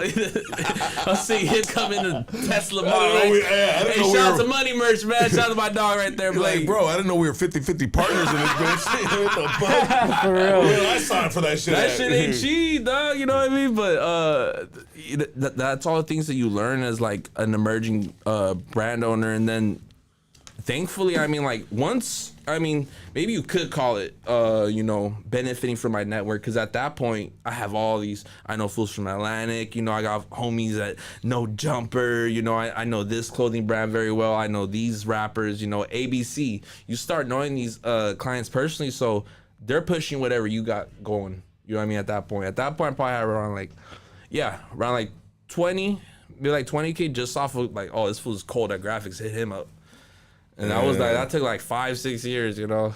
And so are we talking Instagram or Twitter? Instagram. I got deleted on Twitter like in 2018, bro, just for calling a shorty a bitch. You know what I'm saying? I sent this long ass email to Twitter like, hey, I use this account. I had 10,000 followers on there before I had it on Instagram. Yeah. I was like, hey, I use for my business. Can I please? They're like, no, absolutely not. You're banned from this platform. Yeah. Maybe I get back and have all that archive shit still on there. That'd be fun. That's before Elon turned into X, right? Oh God, yeah. But so now it's like you can call a bitch a bitch. Yeah. You know, you do. Oh, X is its own ballpark. Me personally, I stay off of that shit. I'm like, bro, this is like damn near like best gore back in the day or something like that. You feel me? So like dark ass content. Yeah, for sure. Yeah. But yeah, at this time, bro, it's just I was tired. Not tired, but you know, out of respect, I was like, okay, now it's my turn to make this money, and I just started doing my own brand, and thankfully, out of my network and my resources at that moment, knowing all this fools, knowing the game, knowing what succeeds, what doesn't, I had my own brand, and just like, thank God, every single year since you know, I started my career like 2018, it's only gone up trajectory. Wow, you know, thank God. And congratulations, brother. Thank you so much. And it's kind of like, I like to compare it to y'all been at Knott's Berry Farm, probably. Yes. I like to compare it to Ghost Rider. You know what I'm saying? That first fucking shit, you're just like, when's this shit gonna go down, bro? This kind of gave me anxious. You know what I'm saying? Like, does it really go like this? You know? But it's been an exciting road, and you know, every single year we've offered innovative ideas, and you know, I pretty much transitioned from doing graphic work for cover artists to doing brand work to now having a brand of my own. And then this is the new you know, wrench in the spoke, or whatever, however they say it. I started learning how to do products, which that's all I brought right there. You know what I'm saying? I did an amazing collab with Pro Club, but like beyond that, like products, you know, I did a lot of how can I say this, like meditating, I guess you could say, on my last year's performance, my best year, right? Last year. So I'm trying to like see what made it shine and what didn't. And my 7 best items on my website were all products. They're not t-shirts, even though in this game I got introduced as a t-shirt guy. But I learned all of the product game through just hanging out with these weed fools, because that was another circuit that I was running it up off of. Is just all these, you know, these fools just are cash, they're leaned out, you know, like they roll this shit up, you know what I mean? Yeah. And you were doing some sick packaging like for runts and stuff. Exactly, thank you. Yeah, so and that's when runs came around. That was just straight up, like I said, word of mouth. Like, hey, BLAZZY, runs these, bro, I'm on it. You know what I mean? And I have this salesman mentality from my first job, so like I know how to sell myself. I know what an annoying passive aggressive graphic designer's like. Yeah. I'm not finna be that. You know what I'm saying? I'm gonna make sure these people are comfortable enough to share their ideas and like do business with me. Jeez. You know? And that's the best way to attract business. Yeah, 100%. You know what I mean? Like, bro, if you were super easy to work with, I mean, that's why I tell all my employees, I mentioned to them, like, bro, y'all gotta be on point and make these people, like, I promise you, this is in the back of their mind. It's a ticking time bomb until he asks you, when are we getting this back? It's been a minute. You know what I'm saying? Yes. And you gotta learn how to like be in position and like learn how to speak to certain clients. You know what I'm saying? Like you gotta be well trained. I feel like there's an archetype for like 300 people out in the world. You know, you gotta learn every single one of them. You gotta learn how to talk to older Asian fools, younger white fools. You know what I mean? The first people we learn to talk to is like Mexicans, and then it's Latinos, and then it's like black homies. You know what I'm saying? And then it's like white fools eventually. Or, you know, for some people it's different, but once you start picking up on how to do business with people, then it's really exponential. But I learned how to pick up on products just doing the weed game. You know, I could pop it that, man, we did the second ever die cut bag, and why I mentioned that, why it's something to even mention is you know, die cut. Okay, cool. Here, yeah. Lucky, show This this on camera. this is a Mylar bag right here. You know what I'm saying? This is Skywalker OG. This is a regular bag. This is what the market was doing between the time of like 2015 to like 2020. When we came around, the first die cut bag, my boy, shout out to Nick Runts, one of the owners of Runts, and he kind of just came around me. He's like, look, I had this interesting concept. He got the patent for like the glow tray. Real smart white fool, very intelligent, from the Bay, bro. Man, anyways, he just started encouraging me, like, bro, do these products. Like, you have this like great like creativity, and that kind of like created just going to all these art shows as a child. You know what I mean? I'd go to Art in the Streets when I was 17. I'll go to the Seventh letter things. You know what I'm saying? Go check that shit out. I'll take the train for all that. You know, so I was a product of just like those creative moments, like those fools. You know, it's larger than life. You know, items that are at these galleries. But you know, I found a way through Nick to pretty much like develop these products. And at that moment, this was around the transition when these fools started really coming to my office. It was the day I dropped my first product. It was this SpongeBob piggy bank, which I ended up making into a chain. But I dropped pretty much like what we grew up on, that ghetto SpongeBob shirt. You know what I'm saying? I'm like, I was going through TJ one day. I'm like, somebody, we gotta make that to a piggy bank. Why am I seeing these Chucky or these Joker Gancias? You feel me? Like we gotta see a SpongeBob ghetto one though. And I just started going to Alibaba. You know what I mean? And it's like back to the whole conversation. You gotta be resourceful. Alibaba. I just start Shout there. out. Fuck it. You know, you just like, all right, let me just search this. I'm known for graphics, not known for drawing. You know what I mean? You need to draw SpongeBob properly to show them like, hey, this is what I want to imagine as a piggy bank. I wish I brought it with me.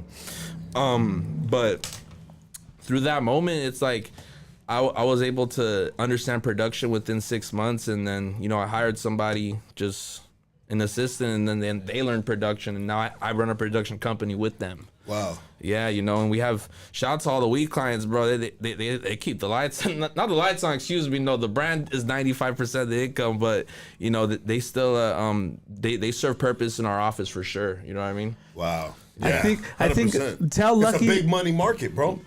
Great clients, right? And that's why I learned how to be generous.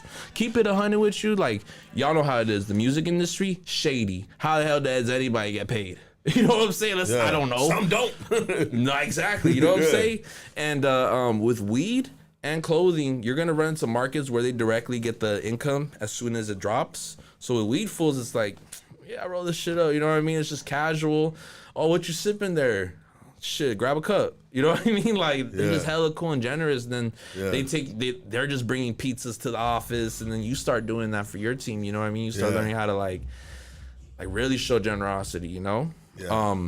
But what were you gonna tell me to share with I was just saying, so he knows like kind of the die cut bags that you were making. Like, tell him some of the ideas you kind of produced with those bags. So when there was like a moment like that where it transitioned into like the die cut market in 2020, we went through an experience where it's kind of like IP, right? Like intellectual property, or like real estate, you know, just imagining entering a continent no one's discovered yet. So I'm just a conquistador, you know what I'm saying? What I call, you know what I mean? Like I'm like, okay, we need an ass bag. We need the one that looks like Coca-Cola, Young LB, I made him a quarter runs. You know, you can imagine what metric fit in there, a quarter, you know what I mean? Yeah. Did the whole, we were running all these fun projects, FTP runs. We made it a cop car on fire. We got all these ideas out because the first 6 months, the Lajuro, bro, real shit. We were the only ones who could do die cuts, who knew how to like talk to these manufacturers. Shout out to Nick, because he's the one who put us onto game, and he'll just bring these big wig trappers. You know what I'm saying? Every single day you're with runs, so it's like they got all these plays. You know what I mean? They're ready to serve you. Like yeah, these fools we're about to do a stamp for them. We're about to put our logo in the cut right here for them. You know, well this one doesn't have it, but we're about to put our logo in the cut. We need a graphic for them, so we'll do a T-shirt design. At this point, they looked at me like, bro, you're only one person. We're gonna need you to have like more people. And there was shout to E, Yael. It was this kid from Southgate. He was 16 years old, man. I convinced this fool. I don't know if it was good or bad advice in retrospect, but I convinced him to leave Columbus High, which is a continuation school in Downey, to work for me, and started making tens of thousands of dollars. You know what I'm saying? It was the homie from Southgate. That's what's so up. like, and I only hit him up just as like bro, like I feel like this kid, when I was 18, 17, like I didn't have anyone in the area to point at. No one does graphics, designers known for having a brand in that part of town, maybe music. Yeah. But like beyond that, like good luck fucking picking up an accordion doing corridos, you know what I'm saying? They ain't really a thriving market in music in Paramount, you know what I'm saying? So I just learned how to adapt, bro. You know what I'm saying? Brother, my dog. My G. Hell yeah, man. Bro. Appreciate that shit. Sheesh. Bro, you are just, you are very, very, man, bro. Intellectual, bro. You are fucking, Thank you. I love the words, the conversation coming out your mouth, brother. Just to have an intelligent young man here, accomplished, bro. And that's what I came to Hoodstocks. We had this big joke about it right before we got on. I was like, the moment, because I've been watching this for like a year, right? And the moment Lucky posted, all right, maybe we might be done with these prison stories. I sent him a DM, a resume. I call this, that's what I probably sound crazy, that's what I've done, blah, blah. Yeah. Love to be on your show just because it's like, I had homies that like ended up choosing another side of life, but they were put in the same gifted classes as me as a fifth grader. You know what I mean? We were both known as the kids that draw, the funny fools in class. You know what I mean? Yeah. But it's like you'd be surprised at how much creativity flows in these hoods and that is never gonna be captured.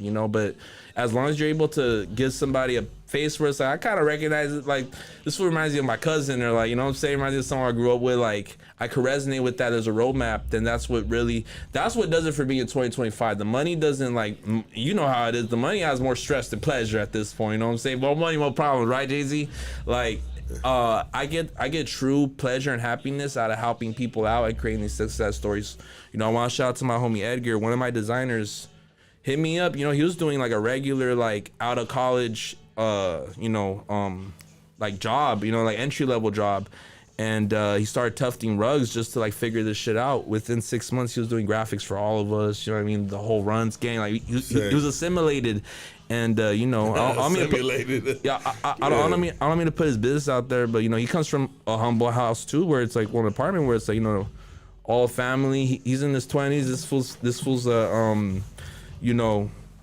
no offense, but like, sleeping on the couch, you know what I mean? It's like, it's a tough situation. So pretty much this fool ended up doing millions of dollars worth of sales at this moment, you know what I mean? He's moved his family out the hood. They have a beautiful house, bro. He's buying trucks for his pops. I told that fool to his face like last year, and this is when it all happened. I told him like, bro, like, I could die happy. Yeah. Knowing that like I was able to like really change. It feels like everyone's purpose in this world should be to make the world just a little bit better than what you got it at. Let's go, baby. You know what I'm saying?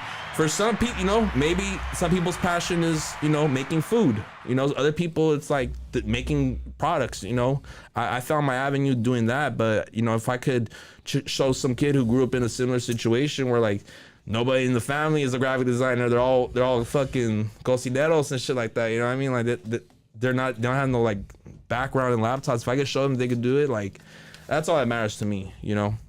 That's amazing, brother. But yeah, shout out to the products though for sure too, because yeah, I have too much fun. You know what I'm saying? This was the first product that we dropped, man. This was the first item we sold 1,000 units of. This is one of the first things that started really growing like millions of views of metrics. And this was 2021. So the last 4 years we've been developing and growing the brand to kind of what's been built, which is, we just want to offer innovation and just fun ideas. And, everyone in my office, nobody, not a single, they're all from the same, by the way, they're all from LA County, they're all from like, similar situations and backgrounds, you know what I mean? Like everyone's right there, just like the same story as I, they're all different, we're all different versions of each other, you know what I mean? And that's all I want to do is just like facilitate and offer what I wasn't given as a teenager, as an adolescent, that's important. This dude's articulation is just next level, man. If this dude can paint a picture with his words, man, obviously if you ain't seen his designs or his graphics or his work that he's done thus far, then I'm sure it'd probably translate, right? Like, do you want to see some of the Thank you products so he much. brought you? Yeah, it'd be fun to share the stories with those. And so guess what? I apply this podcast style to my business meetings. You know what I'm saying? Okay. So I make sure that they're comfortable to spend thousands of bucks with us. Yeah, it's like, that's man, you gotta giggle out of it. You know what I'm saying? Like that's why it's important. So this was the first ashtray that we released, man. We sold thousands of this one. This one's goated. We have this now on the website actually right now. This one's Ash on the Ashley. This is our third run of her. So these are products that we're doing. You're doing. Yes. Designing the packaging, everything. Like, yeah. Okay. Yeah. Well, Well, more specifically, Edgar designed this packaging, but the idea and all this shit, I could, we could all be in the office and be like, yeah, but I just thought of that one right there. Yeah. Okay. But these are some of the items just to show you kind of like what we're about. Remember, the brand's called Nothing Personal, guys. Thank you so much. Yeah, Nothing Personal shop on Instagram. You can follow us there. And I just always wanted to ash on a bitch. I'm sorry. She's my friend. I'm like I'd had a bunch of cancellations on Twitter over this product. A lot of the homies have gone viral for posting this and bitches being like, "You're a misogynist," you know what I mean? Like you're so disgusting. It's like, man, if there's any item that like shorties like from me the most is this one. You know what I'm saying? So let me the ones that are secure, bro. You know what I'm saying? With their shit, you know what I mean? We got a new ashtray right here for the table. Hell yeah, bro. Well, I think I brought 2 ashtrays just to make sure y'all take one of them home and then one for the table or something like that. Okay. Yeah, this is Ashley right here. I want to introduce you to her. Wow. So this was an item, and it's like, we're still in the market, in my opinion. Like, be careful what you wish for, right? But like, there's not enough fools that make products like this. You know what I'm saying? This is so fucking And crazy, bro. I want to encourage the market. Yeah. Yeah, man. Ash China. on me. Oh, yeah. Ash on the ash. That's the fun part. That's really the last part of the product. Fun. It's probably like naming a kid, right? So hard. That shit is crazy, so, bro. So we got that. So we I've got never Ash. seen those before. I've never so seen much. this in real life. I've seen it on the internet. Hell yeah, thank you so much. And Sick, and bro. it's just these are just the products. We just come up with stuff, and these are all ideas. I'm not there with a testing tube and a lab kit trying to think of like the next big thing. I'm not these fools in South Central making these puppies. You know what I mean? I don't know. But this was another item that we made where it's like, after a while, after doing so many shirts, Lucky, I know you could relate, and the homie too as well. It's like, we might own like 50 shirts, but we really like our favorite 5, our favorite 6. For real. You know what I'm saying? Yeah. After a certain while, it starts to get a little old. It becomes a little cliche, in my opinion, to like release a lot of clothes. So after a certain while, it's like, I started looking at my crib as an adult. COVID just rang in, and I was finding myself more at the crib. It's like, man, how do I customize this? This coffee table or this TV console, you know what I'm saying? Like, how do I put something on the wall, or like what would be dope on the couch? So, and this is one of the products I made with the homie E right here. Who I was saying, like, that fool came from the same beginnings as I did. He had it tougher himself. The box looks like some sort of like a grave or like. So check it out. I'm glad you mentioned that, bro. You're helping me a lot. You'd be surprised, bro. I'm too burnt out to like remember most of this shit, especially conversations. So I'm glad you're helping me. Both of y'all We're streamlining smoking, this. bro. You know what I mean? Yeah. Smoking and joking. But the last time they found this Chapo Mi Narco, last time they found this full Chapo was in a manhole. Yeah. So I'm like, all right, we for sure gotta put it like that. That's gonna be the top part. And in these cartoons, if you watch Tom and Jerry or Ed and Eddie, whenever they demonstrate like what it's like from like a visual perspective of like ground earth, going down to the core, you see random bones. They're gonna put a treasure chest. I was like, all right, we're gonna dress up the body like that and just put Easter eggs of El Chapo. Like he blew up one of his ops helicopters. Zoológico de Guadalajara, he had a fucking zoo in Mexico. You know what I'm saying? La Reina del Sur, he got caught up because he was fucking with Katie Castillo. He kept sending that bitch roses. You know what I'm saying? So it's like all these different. He got his fucking his daughter an AK. So we mentioned that. Para mi hija, right there. You know we recognize this one right here. You know he fucking left jail in that shit. And you know, that shit is super dope, bro. I didn't even show the product yet. I didn't even show the product yet. Excuse me. The box is a gift by itself, bro. Yeah. Who wants the box? The box is a gift by itself. So that was that, and then this was the product we did. You know, I went for be a horrible sound on audio. Sorry. As fast as possible.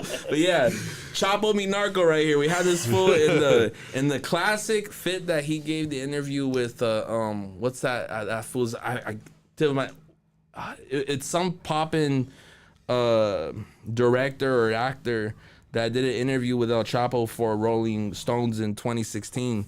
And the one that got him caught up. Yeah. Subsequently, like they found it like through like geo tagging. Yeah, it's lit to my tongue. That fool doesn't even do like shit like that. But like I put him in that. You know, that was like an insane moment for like culture. We're like, what the fuck? This fool's doing an interview. I remember the first time he's just like in this fucking little rancho. He's just talking about like, hey, I'm El Chapo. I'm 49 years old or whatever it was. You know what I'm saying?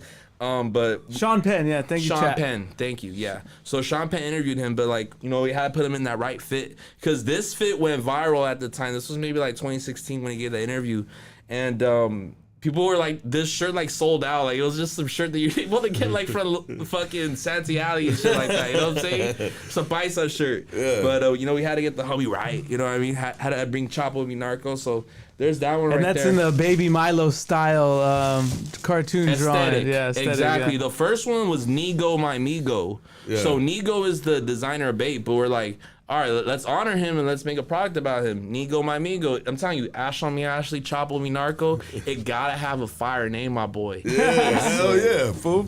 Yeah. Damn. So this is one of the last products I'll show you. I wanted to all just be some good unboxing shit, but this is Super Stash Bros. So pretty much, and like, I ain't gonna lie, bro. Maybe this is subjective, but like, I feel like this is objective, really. But like, I feel like I inspired all these fucking weed fools and put their shit in like a DVD box when I dropped this right here. So check it out, man. If you just looking at this, you're like, why is this full flexing games? Take that shit out my fucking peripherals. But like, it's literally looks like an ordinary stack of video games. Super Stash Bros. What you do is you open it and it's a stash box. Oh, that's just sick, you know what I'm bro. saying? So that's also for you, but yes. Man, we decided, you know, we started looking at these products and it starts becoming like an expectful train of thought. Where it's like, okay, I'm keeping this one. No, yeah, of course. No, but look, he designed all the games and all this so like everything you see on there. I could have been want annoying. The doll, no, it don't even matter. Check it out, Lucky. I could have been I'm annoying. already calling dibs on this one. Oh God, I could have been worries. annoying and put nothing personal a million times on the side. The nothing personal. Yeah. But what I did instead was turn these instead of Super Smash Bros, Super Stash Bros, instead of you know, my office is called the Sandbox. Instead of the office, this is the Sandbox. Donkey the movie said Jackass the movie. These are like actual true bootlegs. like you know? Plays on. Yeah, it's a Matrix simulation. Hey. You know what I mean? We're just trying to have fun with it, but you know, you start thinking about like, all right, where do you find DVDs at, BLAZZY? All right, cool. What if we made the box kind of like a red box theme? You know what I'm saying? And let's go ahead and do that. You know what I'm saying? Yeah, it's hard, dog. Every you guys square. smoking weed all day long, thinking about all this That's shit. all it takes. Yeah, just weed, huh? Man, weed. Yeah. Oh God, that's all it takes. Because you'll be so like that. That's where they just get overwhelmed. They start thinking. They feel the pressure of like, man, I gotta have a mood board. I gotta think of like my audience. Man, you just think about yourself. You think about what do you need in your crib. You know what I'm saying? You focus on that, you'd be surprised how many people could sign off on that idea with you, you know? Man, there's so many. I mean, BLAZZY has like the Amazon genius, Prime fucking stash bag. Yeah, you know? there's literally the zip bag. There's been hundreds of products at this point. I could pop that. And that is so crazy. Talk about the next level. Come on, man.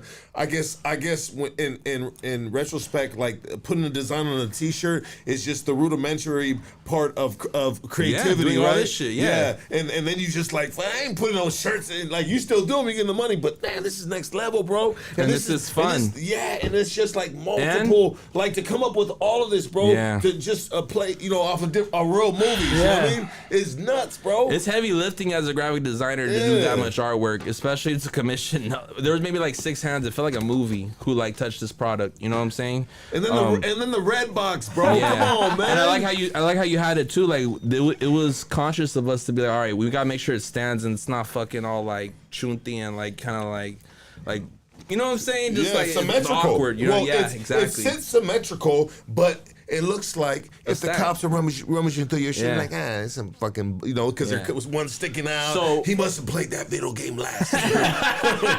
so Lucky, that's kind of what I'm sharing with y'all. It's like, we have all these T-shirts in our closet. We're only like 5'10", but it's like, we start looking like I owned 0 plushies before I got this. So I'm like, if there's any plushie I want, it's gonna be this fool right here. You know what I mean? This is the closest me and El Chapo have ever been to each other. You know what I mean? Likewise. I'm a little nervous right now, bro. Yeah, man, powerful man right there. But I'm a little nervous, bro. So would he feel disrespected if I was holding his doll like this? Like, should I just have a little respect? Like, how do you hold him? This is a different type of doll, bro. He holds you. You gotta own respect, right? You gotta be just like. I had that fool sitting on a chair in my crib. He earned enough money to have a chair in my crib. You know what I'm saying? He brought us some good revenue. Yes. Yeah, 100%, bro. I'll kick my kids out the house, bro, and put this fool in their room. You know what I mean? Exactly, man. Maybe some money like that, But yeah, these that's what I'm saying, bro. This is fun, bro. Yeah, and that's what I tried telling you before we got on here. It's like, I collaborate, a lot of these rappers become my friends, they become my clients, and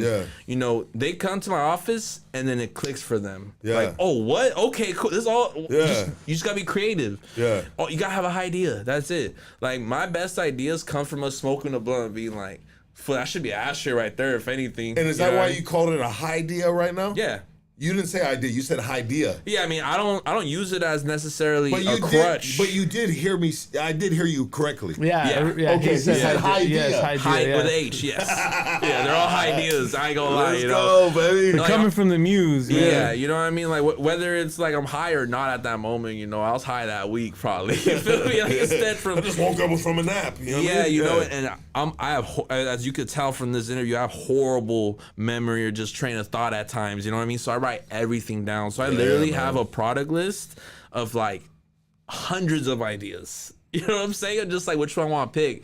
I'm at a position. Thank God, I'm at a position right now in my career where it's like, now it's all about marketing, and now it's all about figuring out what's going to be the next product and what comes after the letter B, what comes after the letter C. You know what I mean? Sir. Just figuring out that. Yeah.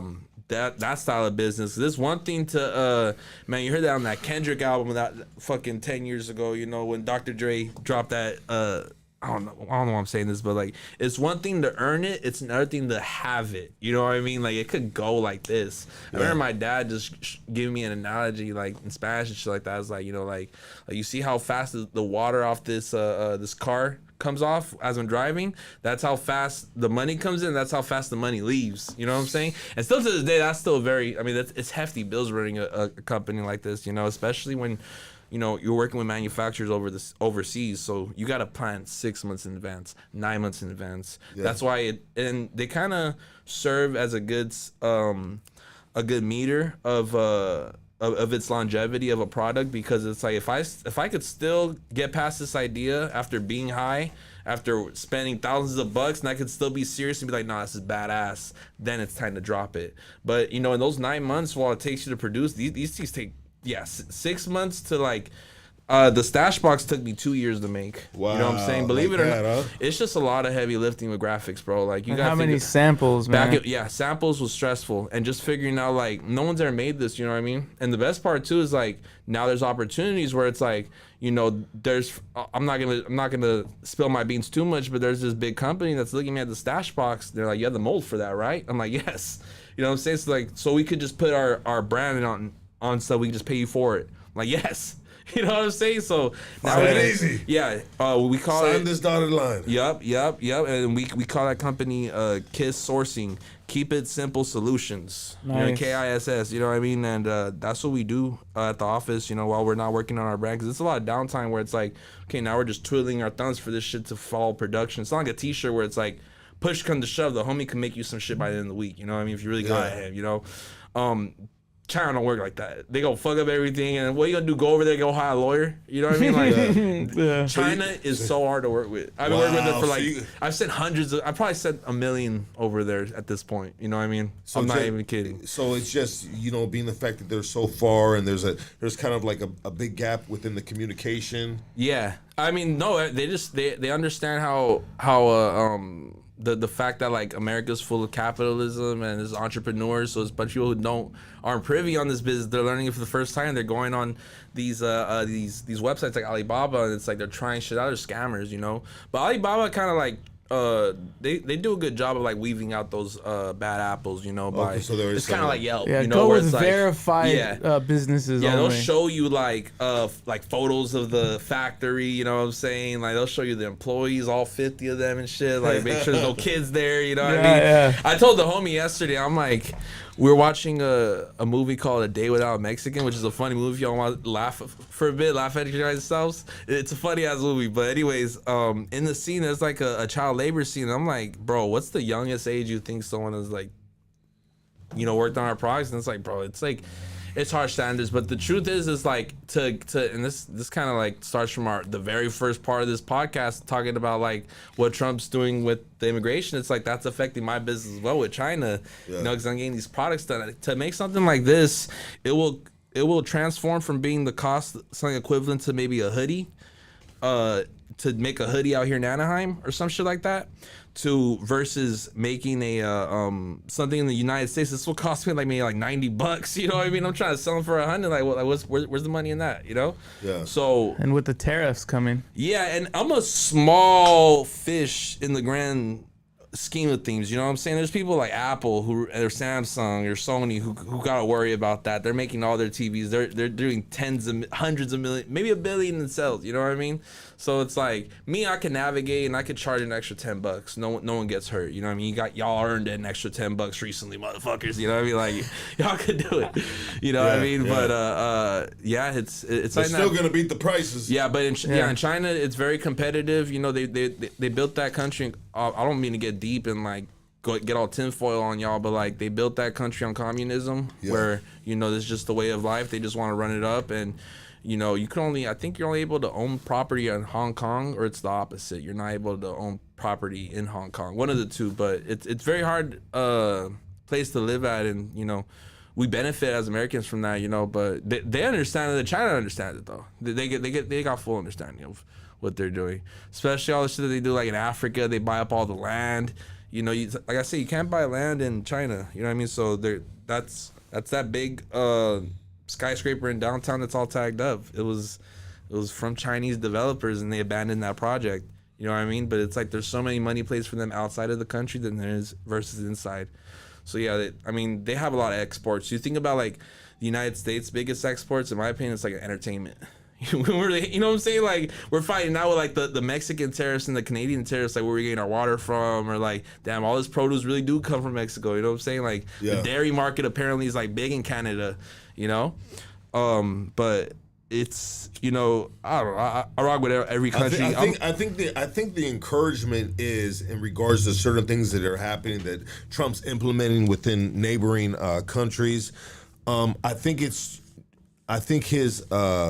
agenda is to bring stuff made in America. Yeah, you know, and then that makes 100%, and that makes the United States richer, bro. And his perspective on that, and that's kind of like leads to his whole like make America great again, because he's referring to like around the revolutionary, but around like the industrial area where it's like, you know, the 1950s, when it's like, you know, World War II was happening and we needed all these steel, you know, which is still in the hood, you know, as we were saying, but all these like steel manufacturers, all these iron workers, or, you know, they make planes by my mom's crib and shit like that. Like, you know, you start figuring out like this is what they're referring to when it's like we had exports, like we had things that we could sell, but it's like China got nifty on us. It was like, okay, like we know how to do this. We finna do it for y'all. Don't worry. Yeah, American imports. Yeah, American imports. Half, we down. Well, you know, bro, you know they're fuck, man. Well, yeah, I mean, there was this documentary that talks about how like it was like the northern countries obviously rule the southern countries, but the northern countries allowed China to industrialize, but they industrialize very quickly, and the way that they ruled, like you were saying with communism, how they were able to kind of just go for it without any checks and balances. Bro. Went straight through. The growth went the growth went so fast that the northern countries couldn't control them. Yeah, I mean, there was a time. I mean, you look at a brand like a Los Angeles brand like LA Apparel or American Apparel. They started. Well, he's a Canadian guy, Dov Charney, which is an inspiration of mine. But like, he has an amazing brand. But you know, at one point, South Carolina is where people were making cotton shirts at. After a certain while, they started realizing it's cheaper in Mexico and it's cheaper in China. But just to share with y'all, at one point, like, there was a moment where it's like, cool, we were using all the resources and, you know, we weren't importing as much as what we do now. Now everybody got something coming in from Temu, something coming from Alibaba, you know what I mean? Those ports are busy. Those fools eat. Well, if y'all bored, I don't even want to do graphics, man. BLAZZY, like, bro, go do a job at the port, man. They hiring like a motherfucker. What? You know, I think at the end of the day, we've come to a point in our relationship with China that we need each other. Yeah, we do, and that's when, like, I knew Trump was just popping it. You know, that 30% tariff decreased to 10% within 2 weeks. You know what I'm saying? Like, you were telling me, like, oh, like, it's gonna happen. I'm and like, then our neighboring borders went down to a 30-minute pause or something like a 30-day pause, a month pause, or something like that. But at the end of the day, too. You know, he had these, like, somebody was in my comment section. It's sensationalism, you know what I'm saying? This fool's gonna say, yeah, I'm gonna build that wall. What wall? You know what I'm saying? Like, fools are still going through that shit. You're like a motherfucker, you know? So it's I just feel like they've been building that wall forever, bro. Well, he's a good salesman. That's what people, and that's why, like, sometimes individuals like ourselves could, like, identify that aspect in him where it's like, okay, like, oh, he's just a funny, like, salesman. You know, he's a used car salesman. He's the most poppin' used car salesman there ever was. Is Trump. You know what I mean? Like, bro, I watched some history on the dude. You know, and you can say the dude was born with a silver spoon and all that shit, and he was. You know what I mean? Yeah. But he got what he was given, and he took it to the next level. Yeah. And the dude has had adversity in his entire life. Yeah, with gone just bankrupt, all that shit. Yeah, bro, losing casinos and it's this, perfect, that. Yeah, like he been through some shit. I'm glad you brought that up because a lot of people see that as like, man, if my dad was a millionaire already in the 80s or 70s, whose life wouldn't be different? But those kids, which is why I'm always gonna take. I don't care how poppin' I ever get. I'm always gonna take my kids to public schools because you know if you're gonna raise like a rich ass kid, you know you're gonna have to deal with a lot of bullshit. This fool's never gonna have to learn about an honest dollar a day in his life. You know what I'm saying? He's not gonna have that those adversities. You know what I mean? I like Shaquille O'Neal. He says that his kids don't get none of his money, bro. Good. You know, like there's some millionaires, bro. Fucking athletes, movie stars, that they say, no, we don't give our kids nothing. This is my money. That ain't your money. This is my money, and you're gonna earn yours. Because then I believe Jackie Chan too did that too. Okay. Yeah, because then you're just gonna raise a junior. You know what I mean? This fool's just gonna be the mini me of you till he's 58. He's gonna be the worst version of you, bro. You're gonna raise. Come on, let's be honest. You're gonna raise a shithead. Fuck. What, bro? A Hunter Biden, bro. Yeah, exactly. Hey, fucking that fool's look, doing memes all day long. I mean, crazy, it's like, what? This is the president's son? Yeah, crazy little anecdote. But I used to go to drug counseling, right? Like in like high school, I got caught smoking weed. But it wasn't until I went into those rooms that I really realized, like, damn, these are all these white families dropping bans on this shit. You feel me? My family was able to do it through like my mom's insurance or whatever. But you just see how, like, bro, you have everything. Like, I just saw your family pull up in a Mercedes Benz. Yeah. We pushed up an Astro van. You know what I'm saying? Like, what the fuck? Yeah. And bro, they just lose that perspective. Me working with all these stupid like Hollywood kids, like you learn, you could smell that shit in the room if they've earned it or not. You know what I mean? It's like this was just too corny. You know, 100% doing too much. Yeah, his dad's sending them fucking 10 bands a month, making sure he's still doing crypto or something. You know what I mean? Like, So you work with some of those dudes sometimes. Yeah, for sure. They're great clients. Yeah. They're clients on the client side. Yeah. I you know, I was inspired by Young LB because in meetings, I'll tie this all together. Young LB in meetings, he'd always tell people jokes up. That's his brand, right? He's like, man, the jokes up. the joke's up. And for me, it's nothing personal, right? Yeah. That's how I treat my brand. The whole process, it's like, bro, it's nothing personal. You know what I'm saying? Like, I wouldn't party with this fool. Like, I always tell my office, like, do you see this guy do you think he would tell me happy birthday and come to my birthday party? No.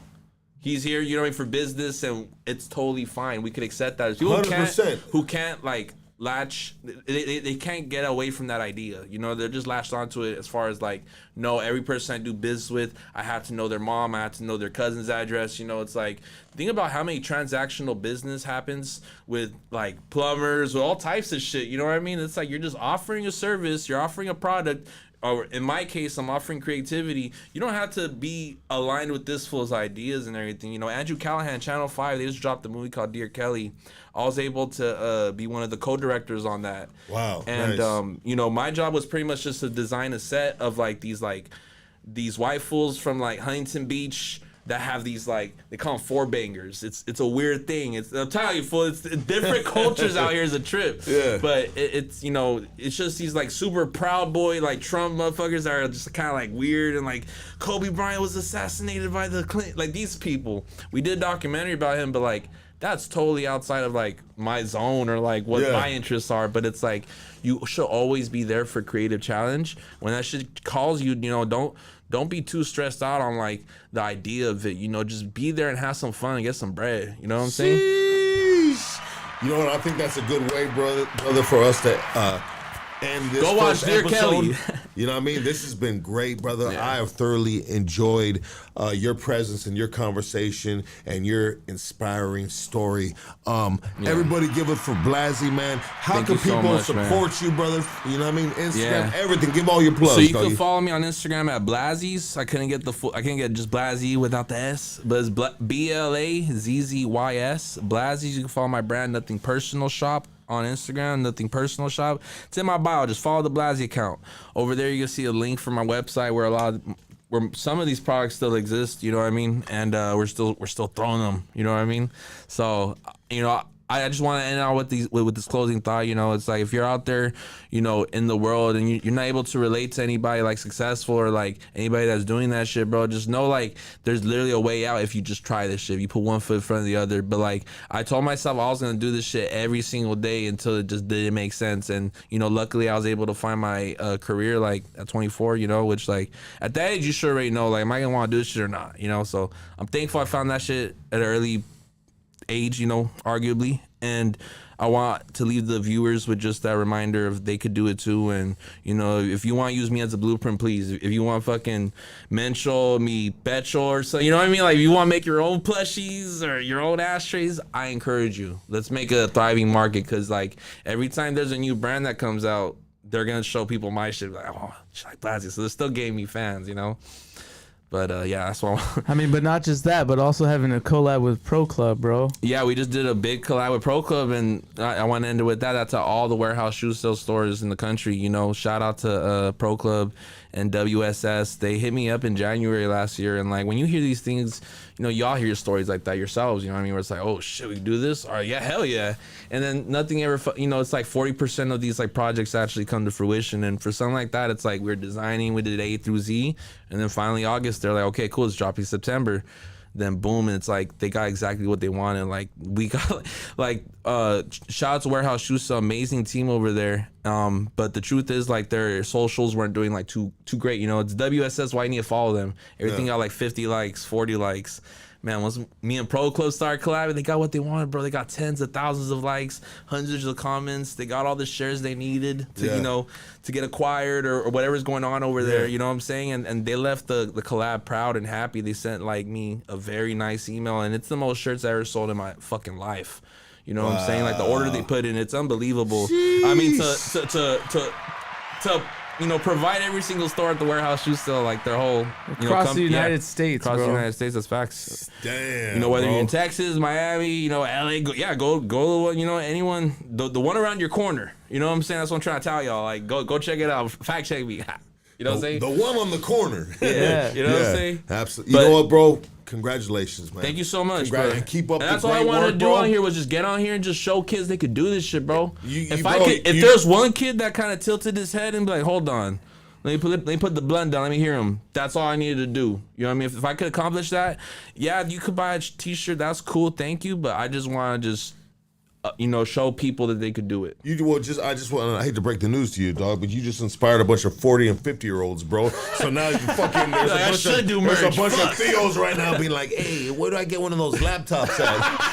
Hey, I'll start y'all off with this. Download Photoshop. That is it. Quit fucking DMing me that. Hey, there's a dude with an Etcher Sketcher right now. Hey, dog, check this shit out. I've been working on it since 3 days ago.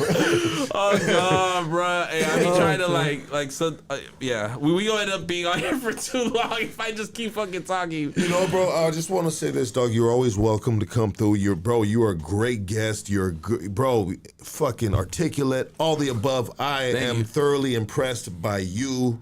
And now hearing the words come out your mouth, when I see a BLAZZY piece of whatever it is, brother, I will look at it 100 times differently just because I was able to sit with you. Thank you so much. And you blew my mind with your just, you know what I mean? You just everything, brother. And just congratulations, man. Thank you so much, congratulations, man. Hey, we're going to take it further. You know what I'm saying? Yes, and sir. it's like everyone who's not able to live this dream, living it with y'all. You know what I'm saying? Like, I want y'all to live vicariously. You know what I mean? And just like, just know that like, all the experiences that y'all going through, bro, that those heartbreaks and shit and like those moments of like uncertainty, bro, we all go through that. We all go through trials and tribulations.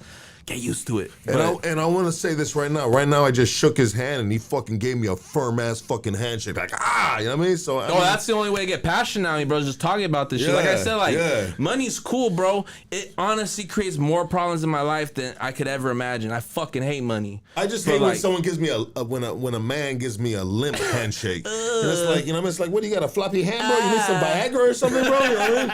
You know, anyways. Call them water balloons. Everybody, give it up for BLAZZY. We're out of here, man.